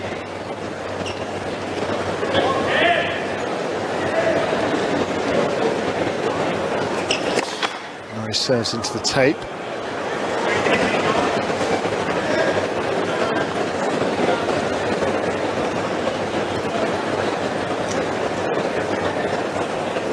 Set point Norrie for 2 sets to 1. Serves down the middle onto the backhand of Lehecka, who gets it back down the middle. Forehand cross-court by Norrie with the left hand, then down the line. He hooks it from outside of the tram lines, inside the tram lines, and he wins the point, and he wins the game, and he wins the set as Lehecka goes long, and Norrie shakes his fist. He's 2 sets to 1 ahead. It's not easy, Gigi, but he's ahead. Yeah, it's not, but very important for Norrie, you feel, to just move up by 2 sets to 1. So just to mark your card, the Rod Laver Arena, now that's getting ready. So I'll close the roof, not because of the weather, because they do their little entertainment light show. It's a very nice light show, a little bit of music, and then we crack on with the night session, and that's going to be headlined by Madison Keys, a 10th seed Victoria Azarenka. Azarenka, 24th seed, but 2-time champion here. And then we've got Seb Korda against Daniil Medvedev. We'll keep an eye on the Margaret Court Arena, Hubert Hurkacz, Denis Shapovalov, and then Zhu against Sakari. And if you are just joining us, then just to let you know that Andy Murray tomorrow, it's not going to be as late a finish as we had yesterday or today or whenever it finished or started, because his first match on the Margaret Court Arena against Roberto Bautista Agut. So that's perfect, because that's Saturday morning in the UK at 8 o'clock. So you can lay in bed, get someone to bring you a cup of tea and breakfast in bed, put the radio on, give the children, let them watch some cartoons or something, and just listen to Andy Murray. But in terms of matches that we've had today, one of the players who went through was Coco Gauff, who you remember beat Emma Raducanu in the previous round. She beat Bernarda Pera, a fellow American, to book her place in the round of 16. She came through in straight sets 6-3, 6-2, and here for you is what she had to say on court after the win. Coco, congratulations, you're through to the fourth round. That was a pretty tough match. The scoreline doesn't say it. Plus playing a lefty is never easy. What are your thoughts on the match? Yeah, today was a tough match. Bernarda I can't say that word, but hit the ball really hard. So I was really just trying to hang in there and take the ground when I could. Last season she had a long match streak, so I knew she would be a tough player to beat, but I'm happy to be through to the second week. I have to talk about your TikTok. Your parents are now, they were stars, but they're now even bigger stars because of your dancing video that went viral. Now, who is a bigger star, and are we going to see something like this more of in the future? I would say my mom was the best dancer in the TikTok, but everybody was, I think it really went viral because of my dad, because he did so bad. I'm sorry. And he was saying that people on the street was recognizing him from the TikTok. And then he also asked me if he was getting a check from the video, and I was like, I don't think TikTok pays you. So then I told my dad told me that he's not going to make any more videos since he's not getting paid for it. He said if he's going to look a fool on the internet, he might as well get paid for it. But I know I can get him on TikTok more. Because my dad is all fun and games, and if it makes me happy and it makes you guys happy, I'm sure we can get him in a video again. One last question, I'll let you go and do your recovery. You said that your parents get very nervous when they watch you, and when you're out there, you actually try not to look at them in the box. You do, throw a few come-ons and stuff, but you actually try not to look at them. How do you do that? Because that's very hard to look over to your player's box, but still try not to see your parents be that nervous. Sometimes if I'm since I'm if I look over there, it's usually at my coach, and sometimes at my dad. He usually does good. It's really my mom. She's positive, but sometimes she'll have her head down. In my last match against Emma, I saw her on the screen they need to stop showing her. But I'm really not that nervous when I play. But I told my mom, it's just a tennis match. It's not like I'm out here going to fighting for my life. I'm just over here playing tennis. So yeah, it's just a tennis match. It's just a game, and worst thing that can happen is I lose and I try again. Tell you what though, this is what I used to think as a player, but you'll learn this later on. It's actually a lot more stressful sitting there and watching you. So probably, I definitely agree. When I'm watching matches, for example, that Berrettini Murray tiebreak had me stressed, so I had to actually like turn off the TV. And I bet she wasn't still up when Murray was going through with Kokkinakis having to prepare for today. That's Coco Gauff through to the round of 16, 6-3, 6-2. She'll face Jelena Ostapenko in the round of 16. Ostapenko doing her stuff, cracking the cover off the ball, and she dropped just 3 games in her win today. A lot of talk about the TikTok life of Coco Gauff as Jiri Lehecka has come back from his comfort break. He's serving at love 30. Just wondering, Woody, have your daughters on TikTok, have they got you dancing across social media yet? My daughters do have TikTok, yes, and what they like to do is when we're traveling is take sneaky photos of me when we're flying, when I'm asleep with my mouth open and kind of, love it. What's coming out the corner of your mouth, and then they, it's like, no, I don't want to be posted like that. And that doesn't rack up millions of views. Thankfully not. Right, so because I probably delete it before they no, they have some fun with it. Well, if you want to see Woody on TikTok, you know what you have to do. Meanwhile, David Law, we are up and running with set 3. Yeah, we are, and this is a little bit of pressure for Jiri Lehecka now on his serve. He's standing up to it well, just at the net, cushioning a volley away at 15-30, showing real guts and nerve to make a winner in that position. 30 all, and he puts the forehand away too to move to 40-30. Cameron Norrie's job here at 2-1 up is to not give this guy any hope. Right. Yeah, don't invite him back into the match. Just at the back end of that third set is where Lehecka just lost a bit of concentration, a couple of loose points. Back and return down the line by Norrie's read very nicely at the net by Lehecka, who covers that particular shot well and parries a backhand into the open court and holds onto his serve. And he's had to do a lot of digging himself out of love 30 and 15-30 positions, and he remains a live threat in this match to Cameron Norrie, who is just doing a good professional job of keeping his nose in front. Russell Fuller and I are going to exchange seats, and Russell will take you through the rest of set number 4, and Mark Woodford is going to stay with you throughout. What do you think of Andy Murray's chances of rebounding in time to take on Roberto Bautista-Agut tomorrow? What's going to be involved for him to get ready and to be competitive? Do you think that's actually doable? Oh, it's a tough question, isn't it? I think there's a lot of hope given what he has shown us with that victory, the Australian crowds, the victory in 5 sets over Berrettini, and then backing it up against Kokkinakis. I think they would love nothing more than to see Andy Murray try to get through another few matches, and he has the game. Not sure of their head-to-head record between he and Roberto Bautista-Agut, but he's coming up against one of the utmost professional players on the tour, and I hope that Andy has not arrived at the courts today. I hope that he doesn't try to get out and practice. I think it's a matter of just trying to physically recover in the best possible way, and I have no idea what that would be, because I never had to go through something like that experience. Norrie at 30-15 here, just putting a forehand into the net.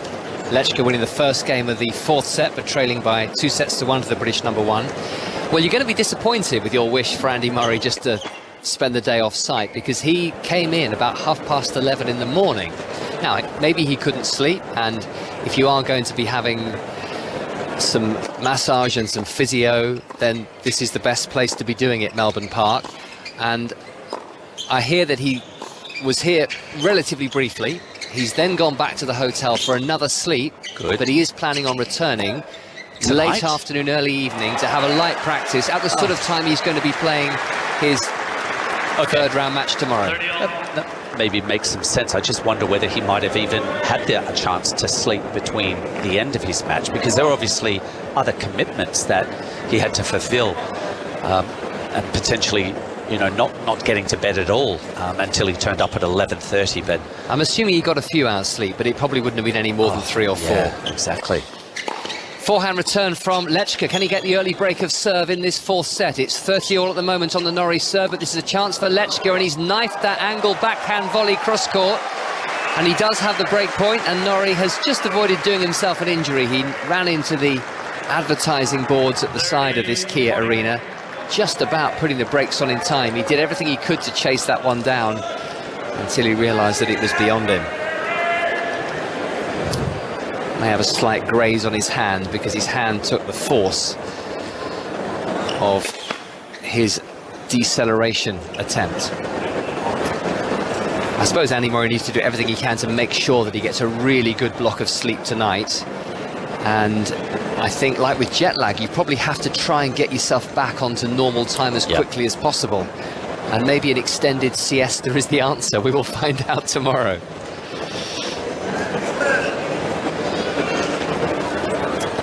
Breakpoint Lehecka then, looking dangerous again early in this 4th set. Forehand from Norrie, backhand Lehecka. Norrie's forehand, Lehecka with a double-handed backhand to the Norrie forehand, and it's into the net. The 21-year-old breaks for 2-love, 4th set. Lehecka leads 2 games to love. Well, is that Cam Norrie dropping his level. He maintained a high level in the third set. Maybe this is the slight dip that he's experiencing, surrendering a serve. Now, 2-love down. The third set by far and away his most convincing of the match so far. Excellent set of tennis, but a breakdown here. Nice volleys from Lehecka, and another volley straight back at Norrie. What a gift for Norrie. Lehecka screaming at his player's box. Norrie then returned the compliment by hitting a very, very close-range forehand volley into Lehecka's midriff. But that really was a point the 21-year-old should have comfortably won.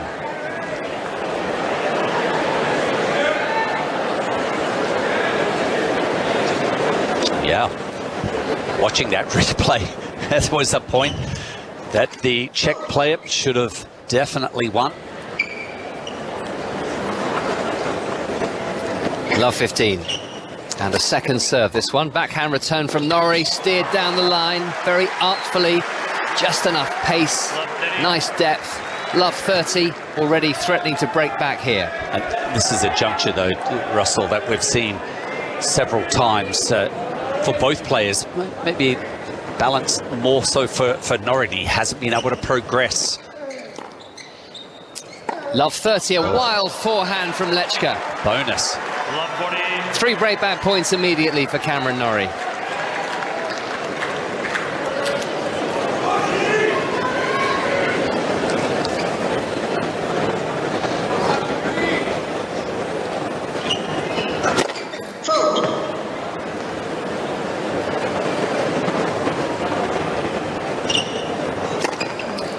Second serve, first of 3 break points for Cameron Norrie.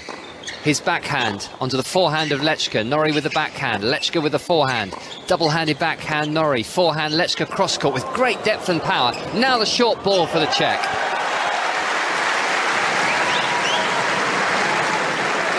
Not an easy forehand that he won the point with Jiri Lehecka. Easy to try and race up to this at top speed and knock it away with a ton of power, which then leads to you missing the ball, but he was very calm on that particular point. Break point number 2 for Norrie. Good serve by Lehecka. Norrie unable to get enough depth on the return, and it's a very straightforward forehand put away for Lehecka, who's played the last 2 points like a grizzled veteran. Grizzled. Veterans are always grizzled, aren't they? Are they? The older they get I think we have to accept that now, Woody. We are grizzled. Forehand from Norrie, and he's found the pass. Cross court. On the third and final break point, Lehecka had a play at that, but he decided to leave it. A loopy forehand cross-court pass, landing a foot or so inside the sideline, and Norrie breaks back immediately. Back on serve in the 4th set, with Norrie 1 set away from the 4th round of the Australian Open for the first time. Lehecka leading by 2 games to 1. Yes, veterans shouldn't always be grizzled, should they? It's possible to age gracefully, to moisturize regularly. Frazzled, I think I might have. Do you feel frazzled? In the late stages of my career, I think I was frazzled. I wish I could get into a frenzy a little sooner, a little quicker. Anyway, Norrie, that was a key break of serve to get back into this 3rd set. Ominously was Lehecka hoping to go out to a 3 games to love lead. See, the actual meaning of grizzled is having grey hair or becoming grey. I'm not sure I knew that. Not I. No. You still dye your hair red, don't you? Dye it red, please. 1-2. Double fault from Norrie.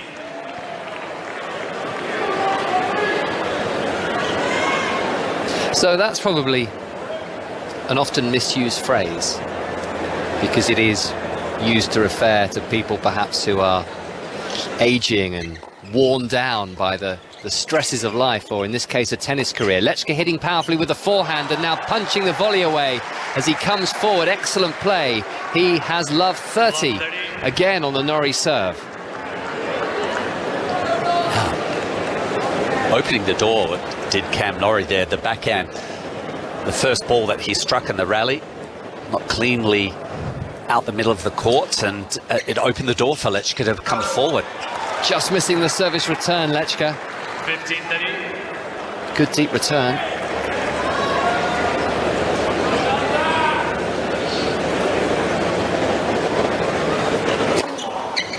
Backhand reply, Lehecka. Norrie's forehand, a wild one over the baseline.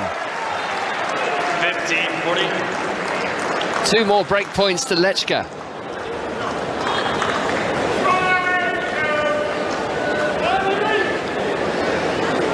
Well, it's certainly been an eventful match, this.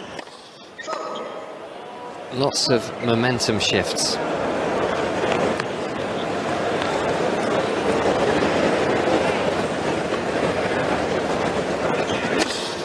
Norrie serving onto the backhand of Lehecka. His forehand cross-court just inside the sideline. Should put this forehand away down the line, but what a pass! Oh, the shot of the match from Jiri Lehecka. On the run, forehand down the line winner. That was stupendous. What a way to go a break up for the second time in this set. Lehecka leads by 3 games to 1. Well, that was explosive. Having to move swiftly to chase down the forehand into the juice court and flush on the line was the passing shot. That was a messy game there by Cam Norrie. Started with a double fault. Set the tone.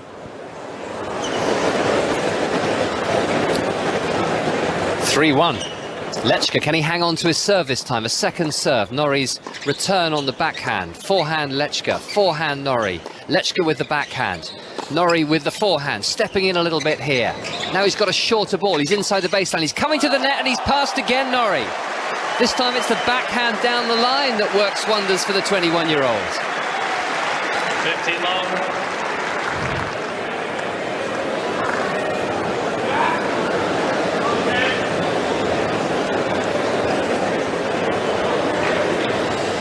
Well, this is terrific from Lehecka. 15 love. Forehand return Norrie. Backhand Lehecka. Norrie hits the forehand and a shank from Lehecka. But we will forgive him that because he's going for his shots at the moment. And he's hit a couple of stunning winners. That one, live by the sword, die by the sword.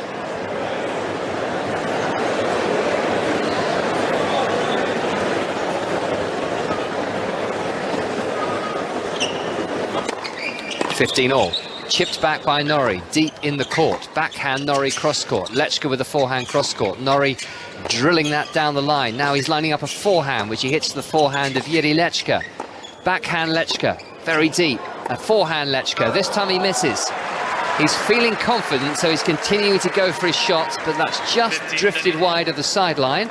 And an opening perhaps for Norrie at 15-30 on the world number 71 serve. Yeah, you get the impression that Lehecka has just lifted his ball striking. Pace of shot is very firm. 15-30. Forehand from Lehecka. Norrie's forehand. Lehecka with a forehand. Norrie's forehand onto the forehand of Lehecka. Forehand to forehand. Lehecka opting to return on the forehand, but now does accept that that's very much in his backhand corner. Forehand from Norrie, and into the net goes Lehecka. That was just a really solid rally, keeping the pressure on his younger opponent and creating 2 further break-back points. Patience there by Cam Norrie. He was drawing the line in the sand, and as long as he had a forehand, it was going to go cross-court, just probing Jiri Lehecka's backhand. So, will we have 4 breaks of serve in a row? Lehecka long with the first serve.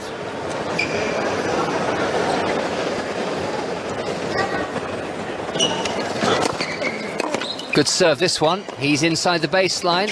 Norrie with the lob on the defence, and it's going to be long. First of 2 break points saved by Lehecka.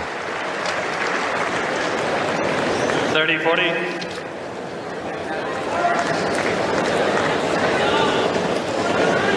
BBC Sounds is our home for this tennis breakfast on 5 Sports Extra.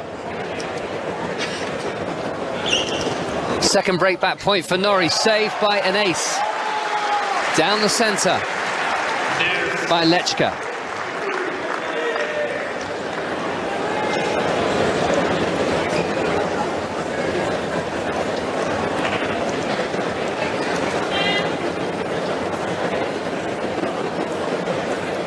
Two hours and 18 minutes they've been playing for.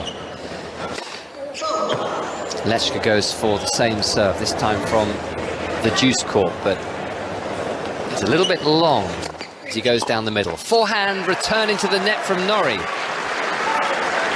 against the second serve. So this now a game point for a 4-1 advantage in the 4th set, and if he takes it, even though it'll still be the 1 break of serve advantage, the odds of a 5th and final set decider invariably increase. Lehecka serving, backhand return Norrie, forehand Lehecka, backhand Norrie. Lehecka with a forehand to Norrie's backhand, pushed down the line into the back of the court by Norrie, who's now working a forehand cross-court. Good pace and depth on these approaches from Lehecka, who's in at the net. The pass from Norrie is just wide. And Lehecka again is fighting back brilliantly, having rather unfortunately lost the first set on a tie-break. He won the second 6-3, and then having been outplayed in the 3rd set where Norrie was absolutely dialed in, he's raced out into a 4-1 lead in this 4th set, Mark, and Norrie really is being given plenty to think about here. Without a doubt, a few opportunities for Cam Norrie in that last service game to close the gap down. Jiri Lehecka holding on, consolidating the re-break of serve. And leading by 4 games to 1. Doubles news, mixed doubles news. Neil Skupski and Desiree Kravchuk in a first set tie-break with John Peers and Storm Hunter of Australia, and they are currently 2-4 down in that tie-break. Jamie Murray has teamed up with Taylor Townsend, playing Kirsten Flipkins and Edouard Roger Vasselin. That would be a very nice match to watch. And it's 1 set all after Flipkins and Roger Vasselin won the 2nd set by 6 games to 3. And Alicia Barnett and Olivia Nichols, who had such a fabulous 2022 and ended up playing in a Billie Jean King Cup semi-final in Glasgow, are playing their 1st round match in the women's doubles against Vondrusova and Kolodziova of the Czech Republic, and they're already a break up at 4-2 in the 1st set. Norrie is 1-4 down here in this 4th set, so needs to pull his finger out quickly if he's going to avoid being dragged into a 5th by 21-year-old Jiri Lehecka. He's won the first point as Lehecka goes long.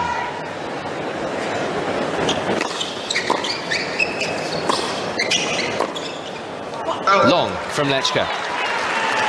Well, if he can sneak through relatively fast, smooth game. Cam Norrie, 11th seed. Maybe can get some pressure on the Lehecka serve. Good serving from Norrie this time. Sliced down the tee, and that's returned into the net by Lehecka, who, like pretty much every Czech player, was brought up on clay, played the majority of his development tennis on that surface, but clearly in this day and age there's a lot of hard court tennis as well, and when you go out on the tour, unless you decide you want to play that South American swing on the clay in February, double fault from Norrie, then you're going to play more hard-court tennis than anything else. Although, as we've seen, there are players, and it doesn't apply if you're going to be a serious top 50 player, you can't realistically do it, but there are some players who, you know, may be ranked just inside the top 100, and they'll play the Australian Open, the US Open, Wimbledon, maybe one warm-up event, and I guess there are a few Masters there if they're ranked high enough, but they wouldn't always be, and the rest of the year is pretty much 75% clay. And why not? 40-15, a second double fault in a row from Norrie. 40-30. Just jogging off, trying to rid himself of any issue. 2 double faults, he didn't really explode up for that second serve. Fault.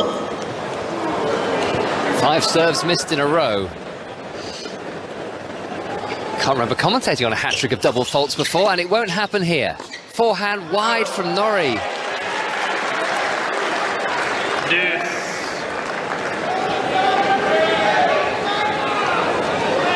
Well, this is alarming.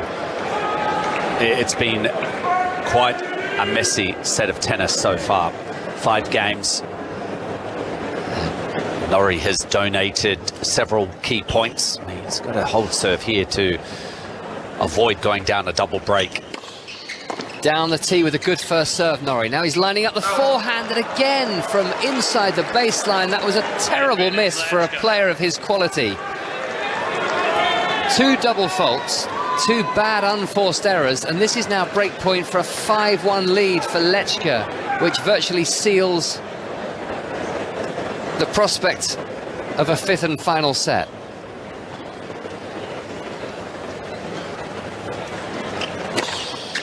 Forehand return is short by Lehecka. Volley from Norrie. Reached by Lehecka, and he's gone cross-court and found the pass. Well, Cameron Norrie did a lot of the heavy lifting for him in that particular game, but that was a stylish way to take the opportunity. Really, really well played by Lehecka, and there's no question he thoroughly deserves a 5th and final set here. And Cameron Norrie is going to have to wake up sharpish. Just from the very start of this match, I could sense that he wasn't feeling it. It wasn't the Cameron Norrie that we have seen so frequently over the last 18 months, and increasingly in the Grand Slams. And Lehecka leads 5-1 4th set. And there have been patchy moments from the beginning of this match. Up Cam Norrie's end of the court.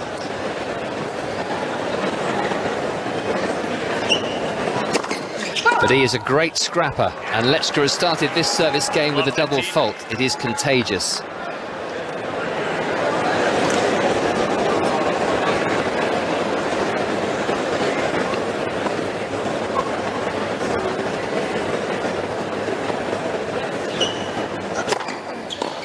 That's wild on the forehand from Norrie, but it was a well hit first serve.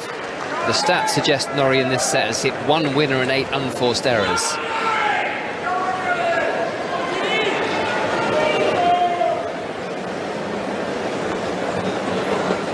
$15-all.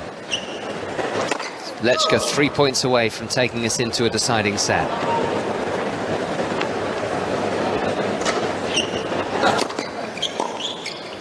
Forehand, hit by Lehecka. Forehand to the backhand of Norrie. Norrie with a forehand cross-court. Lechka's backhand. Norrie with the forehand. Backhand from Lehecka. Norrie's forehand. Backhand Lehecka is a little bit too long. Well, Norrie may sense that this set is slightly out of reach, but he will still believe he can turn it around. And I think it's about getting some rhythm as well, isn't it, for the 5th set mark? Yeah, it's just not letting this set fall by the wayside without trying to find a decent level, because he would love nothing more than get off to a fast start in the 5th set. Attacking here, Norrie on the forehand.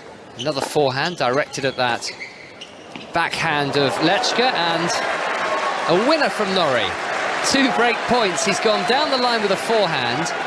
This was one that Lehecka could very, very comfortably of return, but he thought it was going out and he left it. And you can't help but smile when you see his reaction. A wry smile. 2 break points for Norrie. 5-1 down, remember, in this set. Second serve, forehand return from Norrie. Lehecka reaching for a backhand, landed on the baseline, and Norrie into the net with a forehand. 30-40.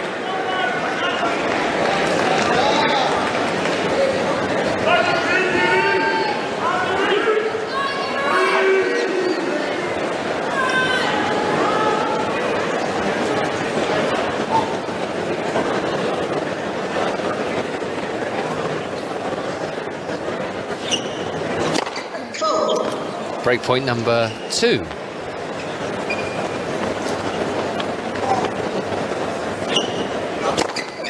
Forehand return from Norrie. Can he get one of the breaks back? His forehand onto the forehand of Lehecka. Backhand Norrie. Lehecka with a forehand. He's bossing this rally at the moment. The lob from Norrie is just a little bit too long. That was almost a brilliant lob to turn defence into attack. But we're back to juice. The 2 break points have been saved. And Jiri Lehecka, if you're just joining us on Tennis Breakfast here, with a 5-1 lead, is 2 points away from taking Cameron Norrie into a deciding set.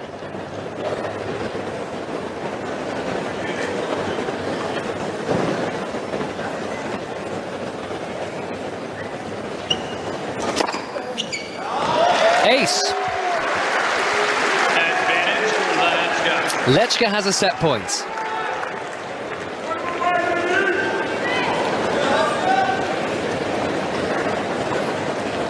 Just trying to find the correct balls, the ones that are going to help secure this 4th set. Jiri Lehecka. Set point. Forehand return Norrie over the baseline. Well, well, well. Terrific from Jiri Lehecka. Very disappointing from Cameron Norrie. Broken 3 times out of 3. And it was just one of those sets he will very, very rapidly want to forget about. It's history now. There is a 1-set shootout for a place in the last 16 of the Australian Open. And it's coming up on Tennis Breakfast very shortly, with the time now 7:05 in Melbourne, 5 minutes past 8 in the UK. Welcome to Tennis Breakfast, live from Melbourne on 5 Sports Extra. And welcome to Tennis Breakfast. As Russell said, it's morning time here in the UK. It is day 5 at the Australian Open and the night session is about to begin. But plenty of action has already taken place. The weather is set fair. The roofs are open. People are wide awake after the antics of yesterday. And winners so far today. Iga Świątek made light work of her opponent, the qualifier from Spain, losing just 1 game to book her place in the round of 16. And next up, she'll face the Wimbledon champion, Elena Rybakina. Jelena Ostapenko lost 3 games in her reward, a meeting with the American Coco Gauff, and Jessica Pegula just 2 games in her victory over Marta Kostyuk, and she faced Barbora Krejcikova in the next round. We'll be hearing from Jessica Pegula very shortly, but running through the men's and what's happened so far, Yoshita Nishioka defeated the man who defeated Rafa Nadal and injured Mackenzie McDonald. Stefanos Tsitsipas continues to serenely move through the draw through to the round of 16, where he'll face Jannik Sinner, who's been put through the ringer in his first few rounds but is still going strong. Felix Auger-Aliassime books his place in the 4th round. Khachanov and Tiafoe to come. Korda and Medvedev, Hurkacz and Shapovalov together. But right now, walking along the champions corridor, Victoria Azarenka, former 2-time champion, ready to take on Madison Keys on the Rod Laver Arena on day 5, with the night session about to begin. So plenty of action has already taken place. We will keep you, I'm alongside Animal Croft, and we're going to keep you bang up to date with this hard-hitting Azarenka-Keys match as the players walk out onto the Rod Laver Arena. But as Russell Fuller said, it is a 1-set shootout with the British number 1, Cam Norrie, the 11th seed here against Jiri Lehecka of the Czech Republic. So that will be our focus. Hashtag BBC Tennis at 5 Live Sport. Let us know what you're up to, but let's get back to the action with Mark Woodford and Russell Fuller.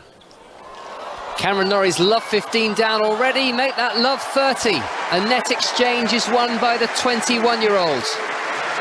Moving forward, and then just a lovely angle on the backhand cross-court volley out of Cameron Norrie's reach.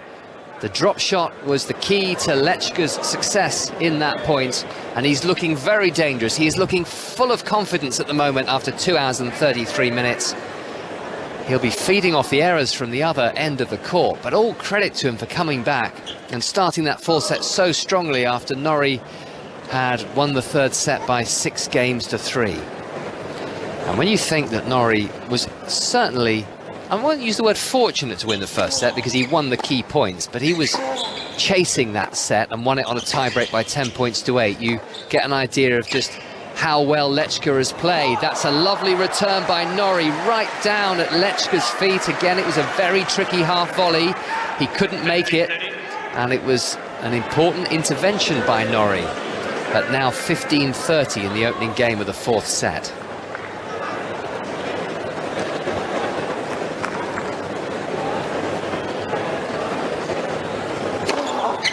Backhand return from Lehecka.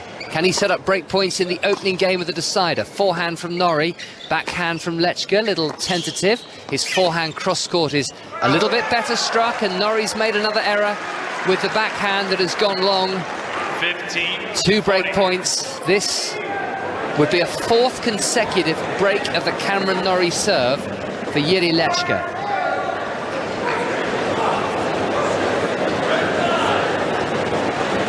Dan Evans and Andy Murray in third round action tomorrow. Dan Evans against Andrei Rublev in the middle of the night. Andy Murray at 8 a.m. against Roberto Bautista Agut on the Margaret Court Arena. Some recent history for him on that court. Break point to Lehecka, the first of 2. He hits the baseline. Now his backhand down the line for the winner. Lehecka breaks Norrie for the 4th time in a row and takes the first game of the deciding set. Norrie just laces up his tennis shorts. He's going to have to tap into his vast expanse of experience now on tour and in the Grand Slams if he's to get out of this pickle, because it's becoming an increasingly tight spot for Cameron Norrie, who's never been in the 4th round of the Australian Open. Similar story at Roland Garros. But he's made progress at the US Open and in particular at Wimbledon with that run to the semi-final. Now, our umpire, Nico Helvert, is on the phone. Not seen any sign of an injury to either player, but Ladies and gentlemen, very quickly the physio is coming out, and it is indeed Cameron Norrie who has called for the physio. That was super fast. The announcement from the umpire came literally as the physio jogged onto the court, and he is feeling Cameron Norrie's left knee.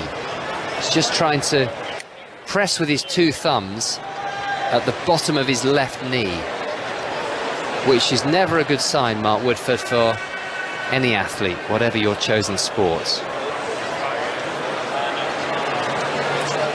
No, it's not, and it might give us a little idea of, you know, we were saying that Cam maybe seems a little flat, whether it was the late finish, different opponents, but also might be because he's had this issue with that knee. He just hasn't had that spark that we thought we might have seen, given the fact that he was in some good form after reaching the final of Auckland last week. Well, let's see if this becomes a full-blown medical timeout. There is some tape that's going to go on that knee. The tape is now being applied to Norrie's knee. Ladies and gentlemen, Mr. Norrie is now receiving a medical timeout. Not enough time to complete it at the change of ends. So, while we have this medical timeout and the physio straps that tape as tightly as he possibly can, Jiri throw ahead to the two matches we still have to look forward to on the Rod Laver Arena a little bit later. Hello, I'm actually going to start, if I can, with the Margaret Court Arena, because they're actually underway. It's Hubert Hurkacz, the 10th seed, against Denis Shapovalov. Hurkacz is serving at 30-15 in the very first game out there. It's a 3-1 lead that the Pole has over the Canadian. He's won the last couple of matches. He's won the last one, sorry, in Miami, and then the one before that, Shapovalov in Dubai. So we're going to keep a close eye on that. But you mentioned the Rod Laver Arena. And let's start with the match that has 1 minute to go until it begins. Madison Keys against Victoria Azarenka for a first time here. And I'm delighted to say that as Cameron Norrie has below his knee strapped, I'm alongside Annabelle Croft. Good morning, Annabelle. Good morning. How are you, Gigi? I'm good. How was your recovery from Murray? I know. I felt like I needed the ice bath. I needed some physio and massage to just get us back up and ready to do another stint. We are here, we are in position, and we're looking forward to Madison Keys against Victoria Azarenka. It's a weird one. Sometimes when you look forward to a match, you remind yourself of the head-to-head and you think, well, hang on, Keys has never beaten Azarenka. It's 3-0 for Azarenka, but Keys comes into this match as the form player. Yeah, she really does, Gigi. She really enjoyed her time in that United Cup event ahead of the Australian Open, and she won all 5 of her matches. And remember, she was a semi-finalist last year, which surprised a lot of people, but she's also been a semi-finalist here many years ago, back in 2015, where she actually beat Venus Williams when Venus was, very highly ranked at the time. She ended up losing to Venus's sister Serena, but she seems to like it here, the conditions, the way the ball bounces, and of course she's got those big weapons. She's a dangerous opponent for anyone if she's on fire, and she does possess a wonderful serve and a terrific kick serve. So yeah, it's an intriguing one, this one. Never beaten Azarenka, and Azarenka, former 2-time champion. This is going to be interesting. And they both got the colourful Nike kit. We have the dress version on Keys, which has the block colour at the top. I'm so bad at this. And there are lots of colours on the skirt. And then we have what looks like, they call it a play suit, cat suit.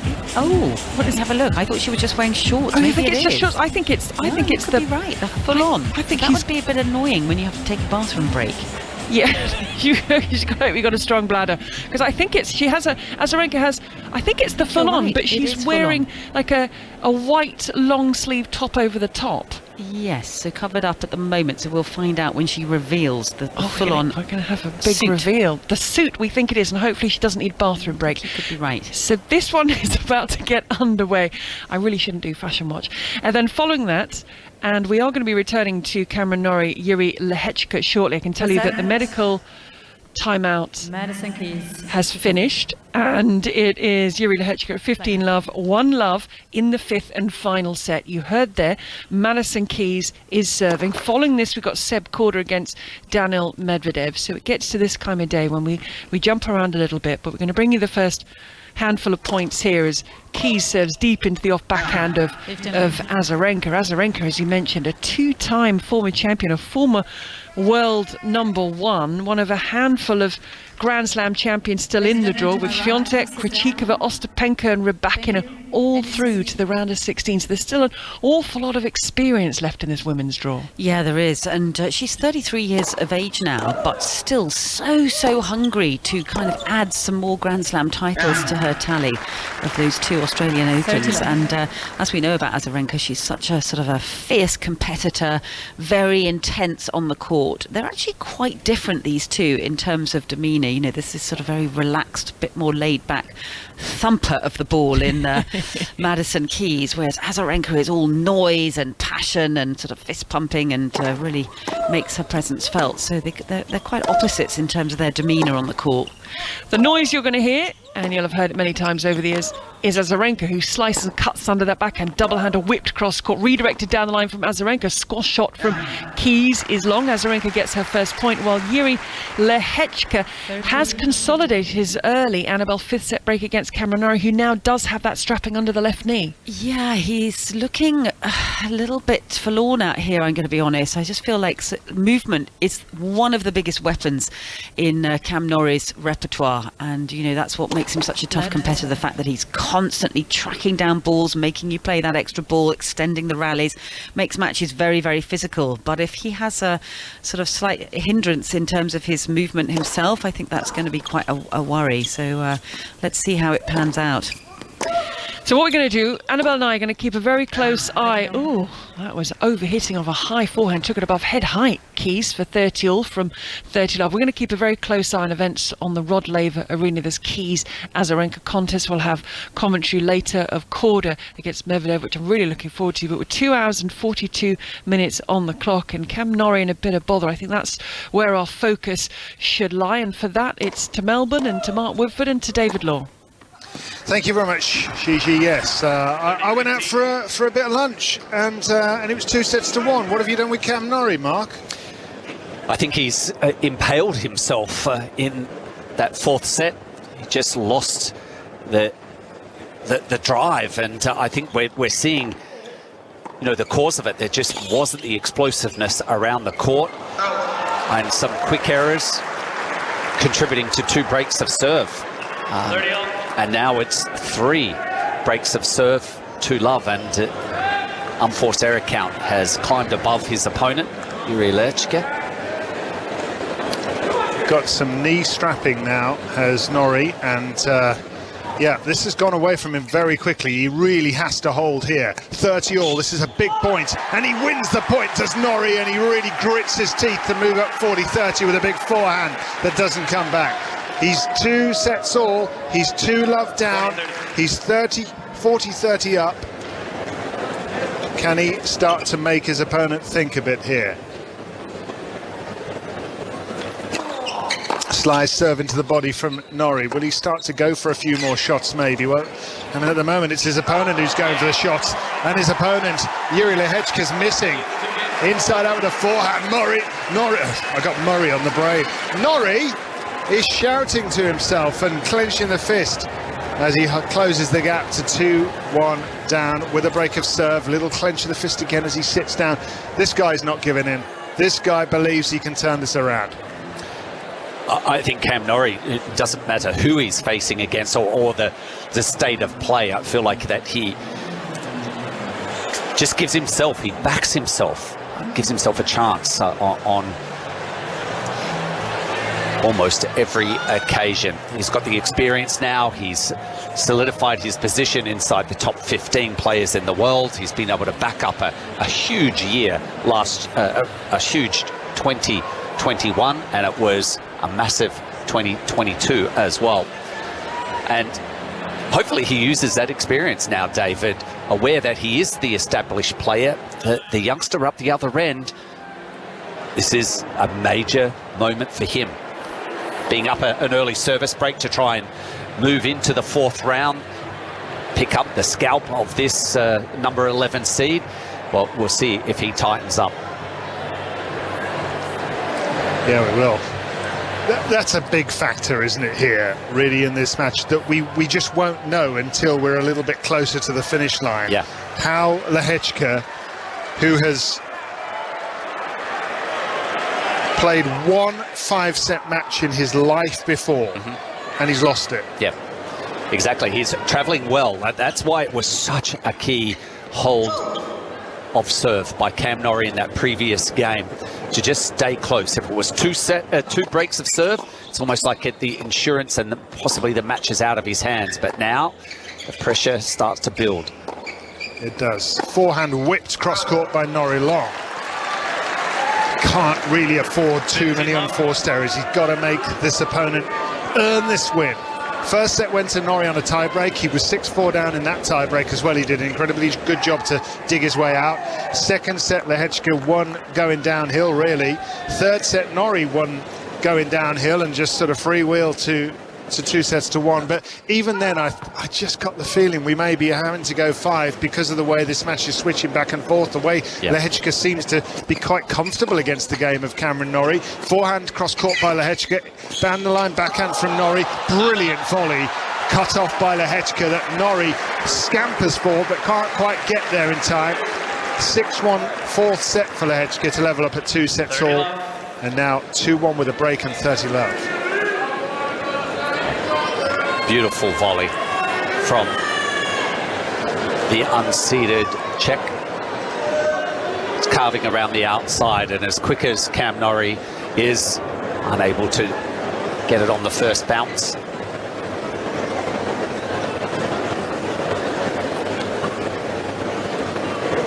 So 2-1 Lehecka, 30 love. Clips the top of the net and goes long.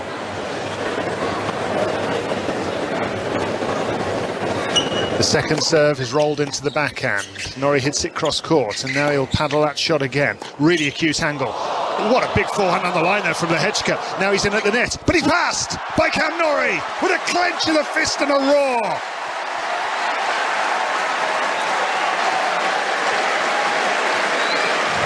And maybe it's a point like that, David, just to get the crowd, get them to be involved a little more on the side of Cam Norrie.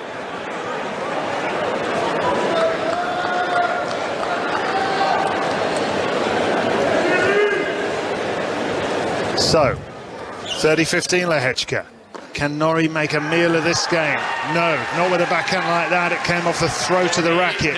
Couldn't time it. 40-15. Point for a 3-1 lead for Lehecka, who's 21 years of age, 71 in the world, never won a title.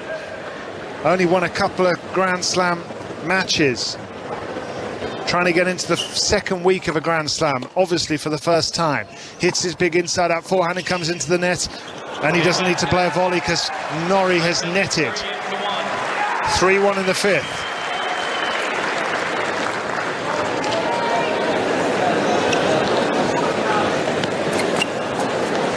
Well, that was quite impressive for the 21-year-old. He just needs to be able to handle the moment, and the same really applies for Cam Norrie. This will be potentially the first time for him to reach the fourth round of the Australian Open, I believe, yep. David. So, you know, achievements for both of the guys out there, but you would think that the richly experienced Cam Norrie might be able to just close the gap down.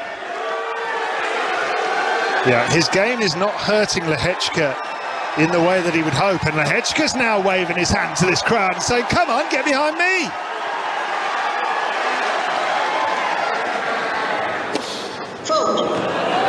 Norrie goes for the big serve out wide and misses. He's 2 sets all. He's 3-1 down. Norrie serves onto the backhand side. Dan Evans and Andy Murray still in the draw. They'll be playing tomorrow. Forehand down the line from Norrie. Responded with a forehand down the centre by Lehecka, who tacks behind a forehand, puts it onto the sideline. Underneath the lob, smashes. Norrie reaches. Lob lifted again. Where's this going to land? In! Smash again! And he misses Lehecka!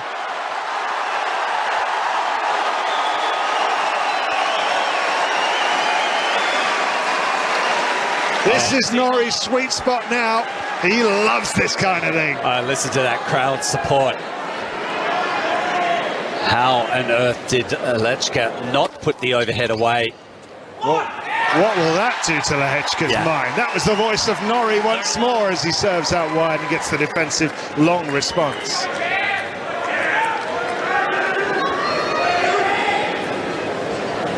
Thirty love Norrie. 1-3 down in the fifth. Forehand cross court from him. Lehecka hits his backhand cross court. He really has a sweet strike on the ball, and he hits winners almost effortlessly, like that, inside out with the forehand. Norrie barely moves a muscle.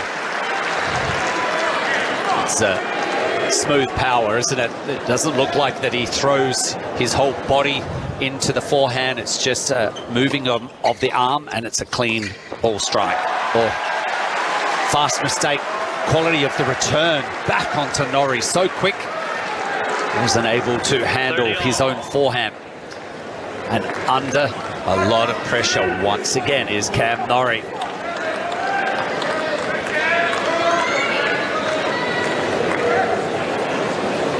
Two sets all. 3-1 Lehecka, 30 all. Norrie will serve and try to narrow the gap here now. Boards the service toss. He's been doing a lot of that this week, and he's getting heckled now because he keeps on throwing the ball into the air and stopping the motion. And actually that seems to be causing him issues with the serve. He's just chased the ball from the service toss that he just threw up because he didn't want to let a third one in a row drop.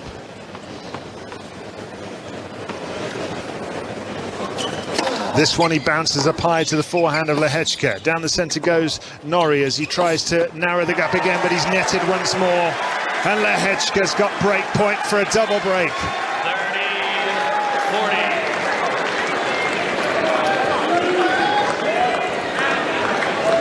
5 times Jiri Lehecka has broken the Cam Norrie serve, searching for a 6th. Huge serve by Norrie. High backhand volley, struck cross court and beautifully struck that ground stroke shoulder high, and he only had about an inch to put that into. Ooh. Big serve. Bit close for comfort. Was it ever?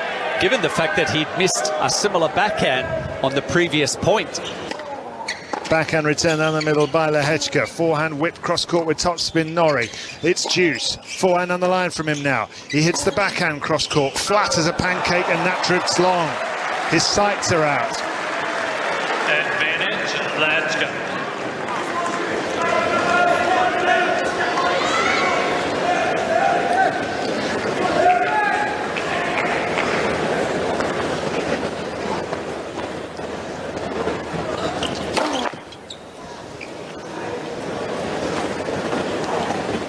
Second serve.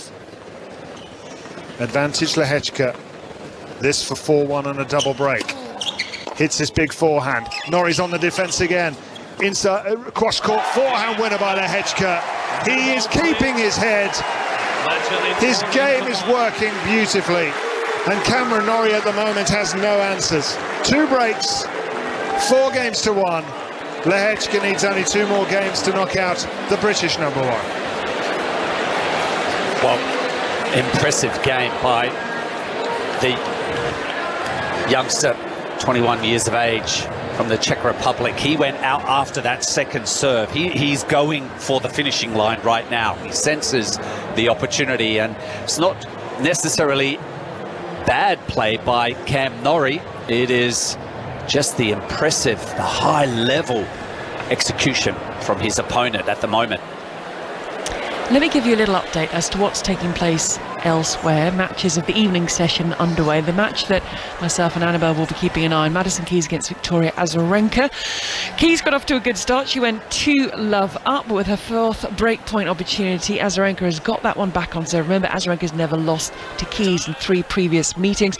Hubert Hurkacz, the 10th seed, got off to a flyer against the 20th seed Denis Shapovalov. Hurkacz serving now at 3-1 in the first. Karen Hishanov is a break-up, early stages, 2-love on Francis Tiafoe. I can also give you some British news before we go out to Norrie.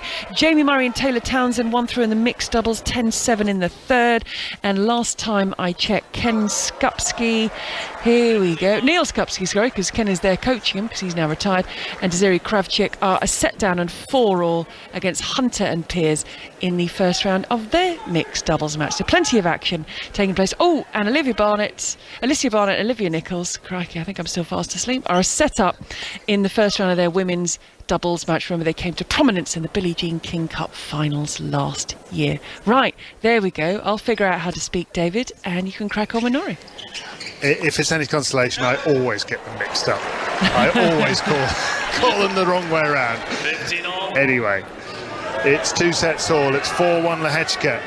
He's got 2 breaks to serve. The thing is, I can imagine him having a bit of a wobble, but with that insurance break in his pocket, that's a big difference maker. Helpful indeed, but this is still the game for Cam Norrie to try to claw his way back. Try to keep it simple. Don't go for anything outrageous. Consistent tennis. Forehand hit cross court by Lehecka. Back down the line, Norrie. Then an inside out forehand volley. That's a beautiful shot. Very nicely struck. Norrie forces the error. He's got 15-30 on Lehecka's serve, and that has been a situation he's had a lot in this match. And it's been notable how well Lehecka's handled himself when he's been under pressure. He hasn't been able to really progress often enough from these situations, but an opportunity here, bouncing on his toes, showing his presence to Lehecka. It's good body language, that much is sure. Lovely attempt at a serve and volley from Lehecka. He set it up perfectly, and then he dumped the volley in the net, Mark Woodford. What happened with that? He went weak at the knees, I think. Well, we're just seeing it on our screen again. Racket head was up high around his head, and he went from high to low and really dragged the ball into the bottom of the net. Big serve though. Yeah. 30-40. And the frustration of missing what looks like an easy volley, he just responds by banging down a first serve almost in angst. A cheap point. One more break opportunity for Cam Norrie. 4-1 Lehecka leads, but Norrie has a break back point here. He's jumping around on his toes, he's eyeballing Lehecka, and he's going to try and get back into this. Long goes the serve.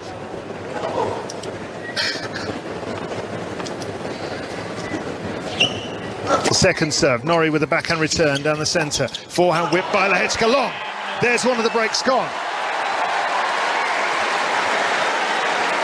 This ain't over.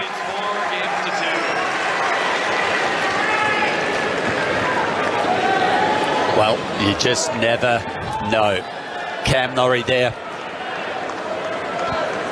How did you deal with nerves, Mark, when you were you've got a 4-1 lead and a massive match for yourself? What did you used to do to stop this happening and it unravelling? Well, if I was up 4-1, I wanted to use my weapons. I wanted to go for broke, and that was, trying to get to net, be prepared to win or lose from a strong position that I was comfortable up at net. If I was returning and I was down 4-1, really is just to get the ball back into play and ask the question. I know it's such an overused line, but Cam Norrie didn't to leak any mistakes in that last game. It was getting the ball back into play and benefited from mistakes from Lehecka's end of the court. 4-2 now, Lehecka, but 15, oh dear, that's a terrible double fault from Cam Norrie. That ball has gone closer to the baseline than the service line. A minute short of 3 hours. Kids play. After last night, it's about half the length. Also in the 5th set. Forehand top-edged by Lehecka out. Suddenly the nerves are rattling and... 30-15. You're right. Yeah, I think that's what we have to put it down to. How many times in this match, as clock ticks to 3 hours, how many times have we seen him miss-hit the ball as we have in this particular game? I mean, clearly he is tight. Forehand blasted back at Norrie by Lehecka, who's doing exactly what Mark Woodford said and going for it, and it's paying off. Punched forehand volley into the open court. He looks some player when he comes at you. Yep. And isn't it funny, David, that to try and erase those nerves, he's now trying to increase the power. He is swinging hard at the ball. Serve onto the backhand side. Norrie with a big forehand, one of his biggest of the day so far. 40-30. And response. Cam Norrie, serve +1.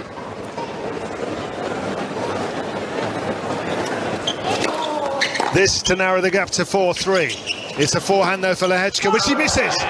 Norrie's won the last 2 games from 4-1 down. He's not done yet. And his coach, Paku, is smiling away. He's seen this so many times before. This guy lives for moments like this, Cam Norrie. Deep in a 5th set, 4-3 down, on his way back. What next? Jiri, what's happening on the Rod Laver Arena? Well, I can tell you that Keys is trying to get a hold of this first set. Watching it alongside Annabel Croft. Annabel, they were both looking to settle themselves in, but it feels now, and she just let one point go past her there, Keys, but if she can consolidate this break and go 4-1 Azarenka, she'll just start to take a little bit of a hold of this set.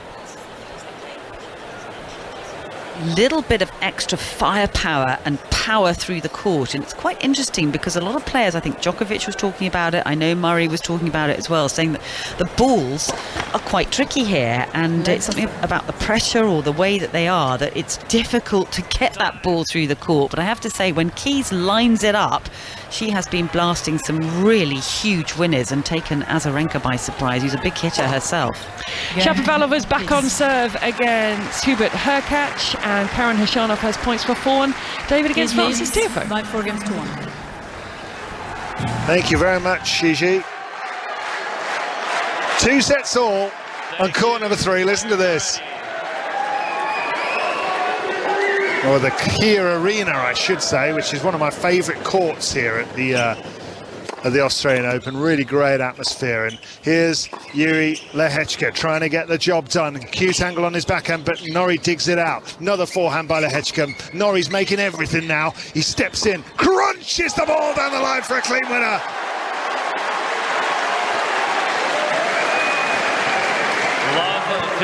It's hard to describe that, but when you're the experienced player, when you've been in these situations several times, you start to covet them.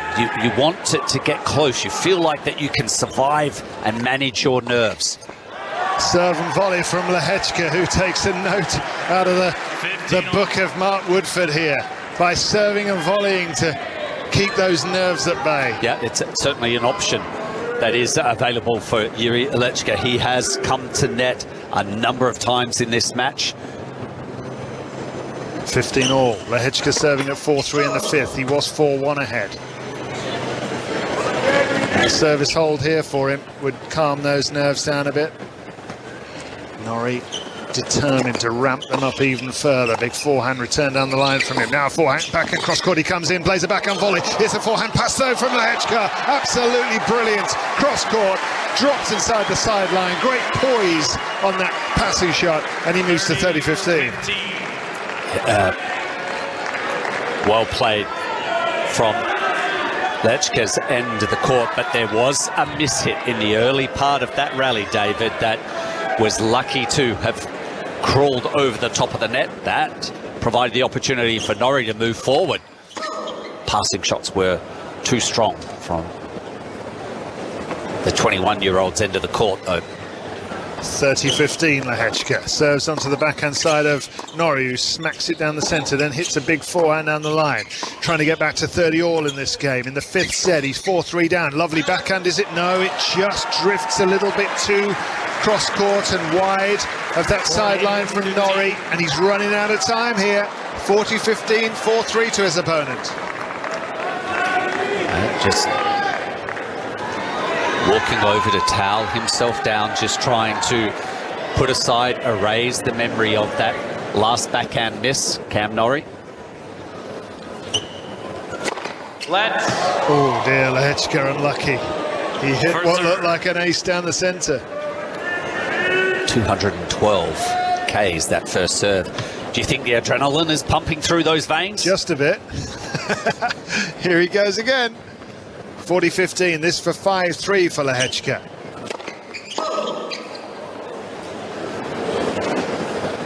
This is the serve. Here's his second, this for 5-3. Norrie's smacking his forehand, but he's hitting into the bottom of the net, and the timing is off. And the runway is running out of space. And Lehecka needs just one more game to book his place in the last 16 of a Grand Slam tournament for the first time in his life. Felix Auger-Aliassime awaits the winner.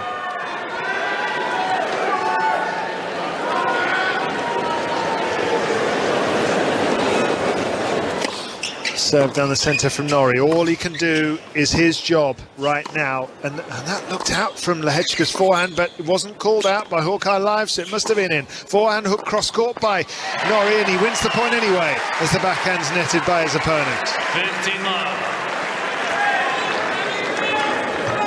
Well, Norrie, the job ahead of him. A hold serve. However the game unfolds, just hold serve. 30 love, Norrie with a big serve out wide that doesn't come back.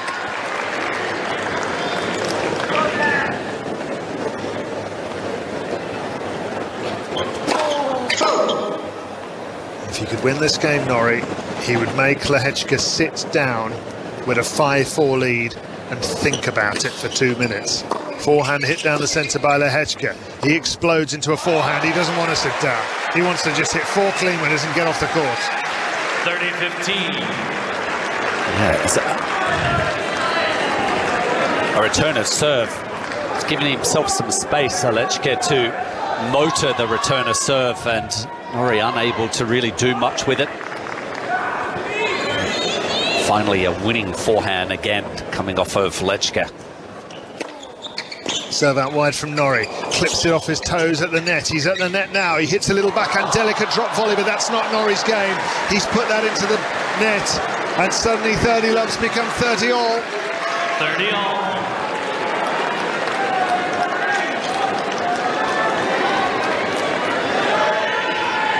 Norrie. Big point here. Does he go with the slider down the tee? Just keep it nice and simple.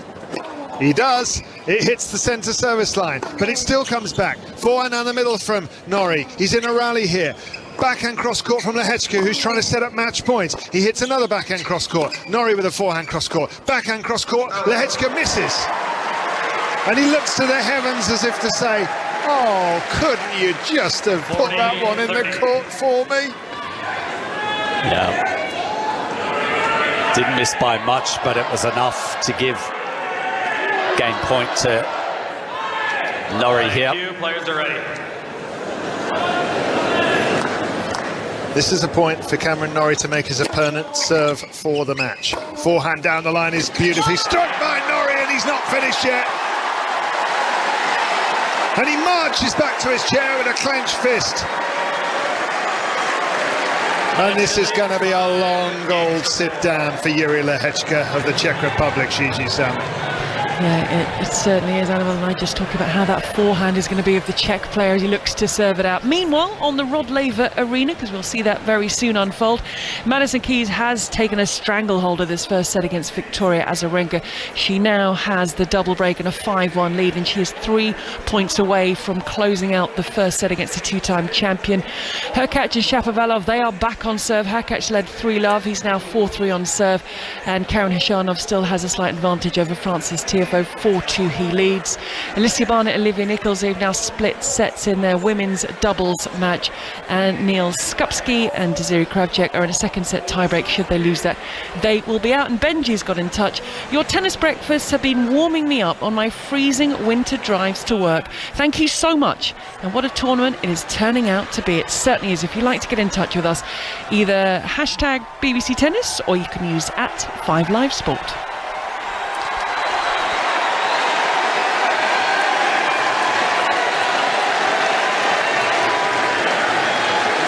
The players are out. It's another 5-set epic. It's 5-4 to Jiri Lehecka of the Czech Republic, and he's serving to knock out Cameron Norrie of Great Britain, who starts with a backhand return into the net. Clearly the biggest moment in this young man's career. Start the journey, you obviously desire to be in the latter stages of a major like the Australian Open, but he has to, his heart rate has to be elevated right now. I thought that was an ace for a second. It wasn't. 15-love, 5-4. Norrie's taking his time away, but he can't time the return as a result. He stepped inside the baseline and tried to deflect it back and put pressure on, but he miscued, and he finds himself 30-love down and 2 points away from exiting the Australian Open. Mind you, David, the quality of that second serve. That took him by surprise. Yeah. Backhand return finds the court this time from Norrie, but great forehand by Lehecka. Now a smash from him. It still comes back, but a volley does the job. And you have to hand it to Jiri Lehecka. He has been rock solid today. And no small amount of talent either. Just over 3 hours it's taken him to get to match point. 3 of them. To knock out the British #1 man, Cameron Norrie, on the brink. Please. First serve goes down the centre and just wide of the centre service line. This to knock out Cam Norrie for Jiri Lehecka of the Czech Republic. Backhand down the middle by Norrie, and now he hits another backhand cross court that's met with a forehand down the centre by Lehecka, who looks so easy and composed on the baseline. Backhand down the line by Norrie. He's putting the pressure on, but he dumps a forehand into the net. And Lehecka raises his arms in victory. It's the biggest moment of his life. 3-6, 6-1, 6-4. Cam Norrie congratulates him. He knows he's been beaten fairly and squarely today. And Norrie exits the Australian Open in round 3. What a moment for Lehecka, and he is letting us know exactly what it means to him. Roaring! Great scenes.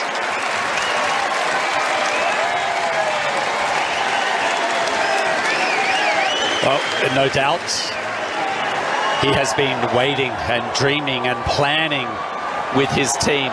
His coach, Michael Navratil, courtside there, beaming with excitement for his player. And Cam Norrie, well, we have to go back to the drawing board and try to work out what happened.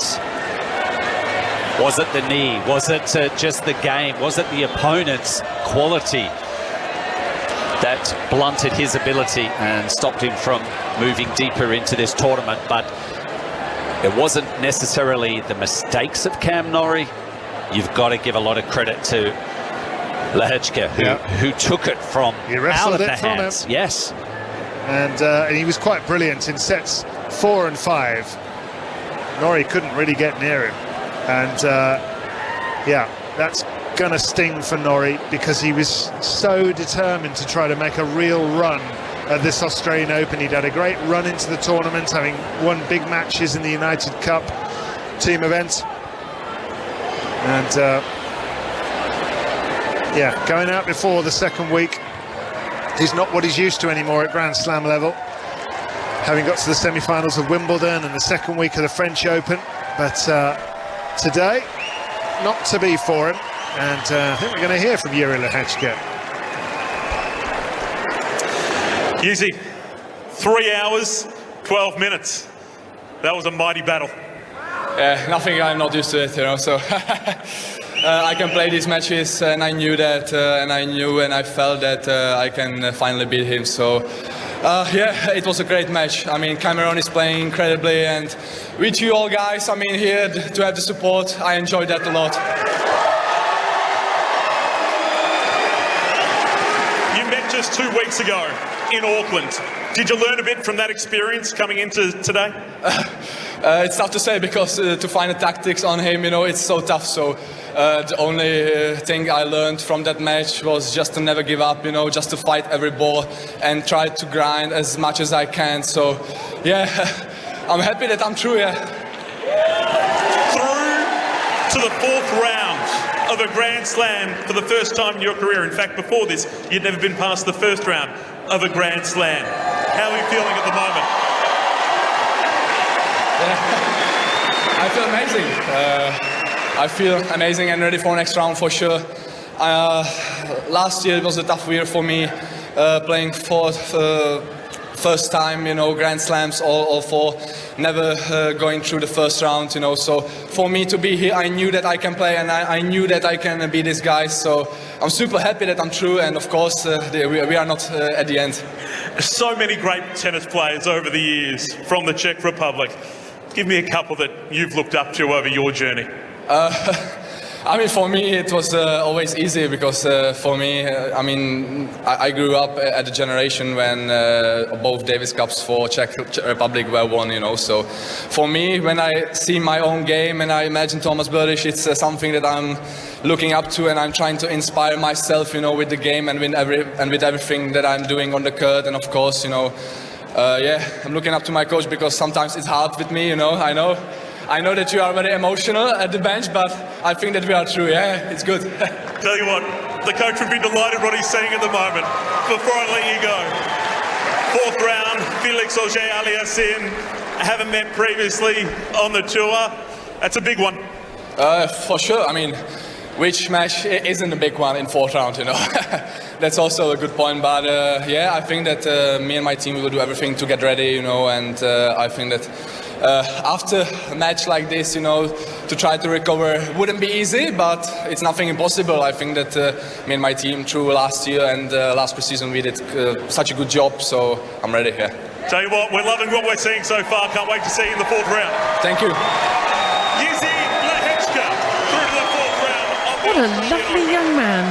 Speaks very, very well. Obviously delighted. So what he learned about Cam Norrie, you've just got to keep on fighting. So 7 Brits started in the main draw. Across the 2 draws, 2 remain.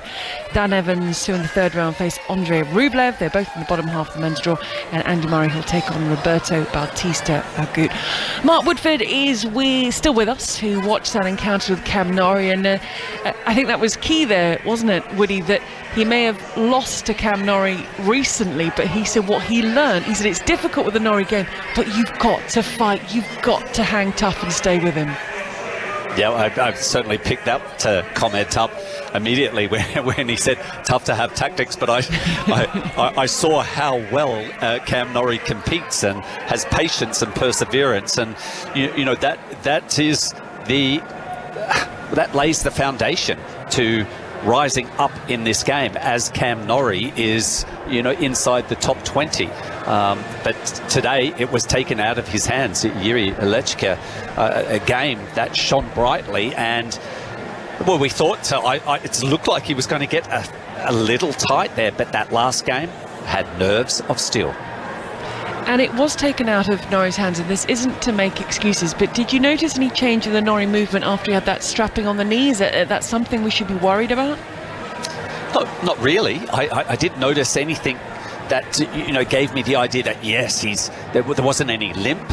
If anything, it seemed like Cam tried to shorten some of the points by coming forward, and it just wasn't successful. But when you're being beaten by someone, you try to employ different tactics to try and turn the tide. So it might have been just something that Cam was, okay, see if this might bother him, but that proved unsuccessful as well.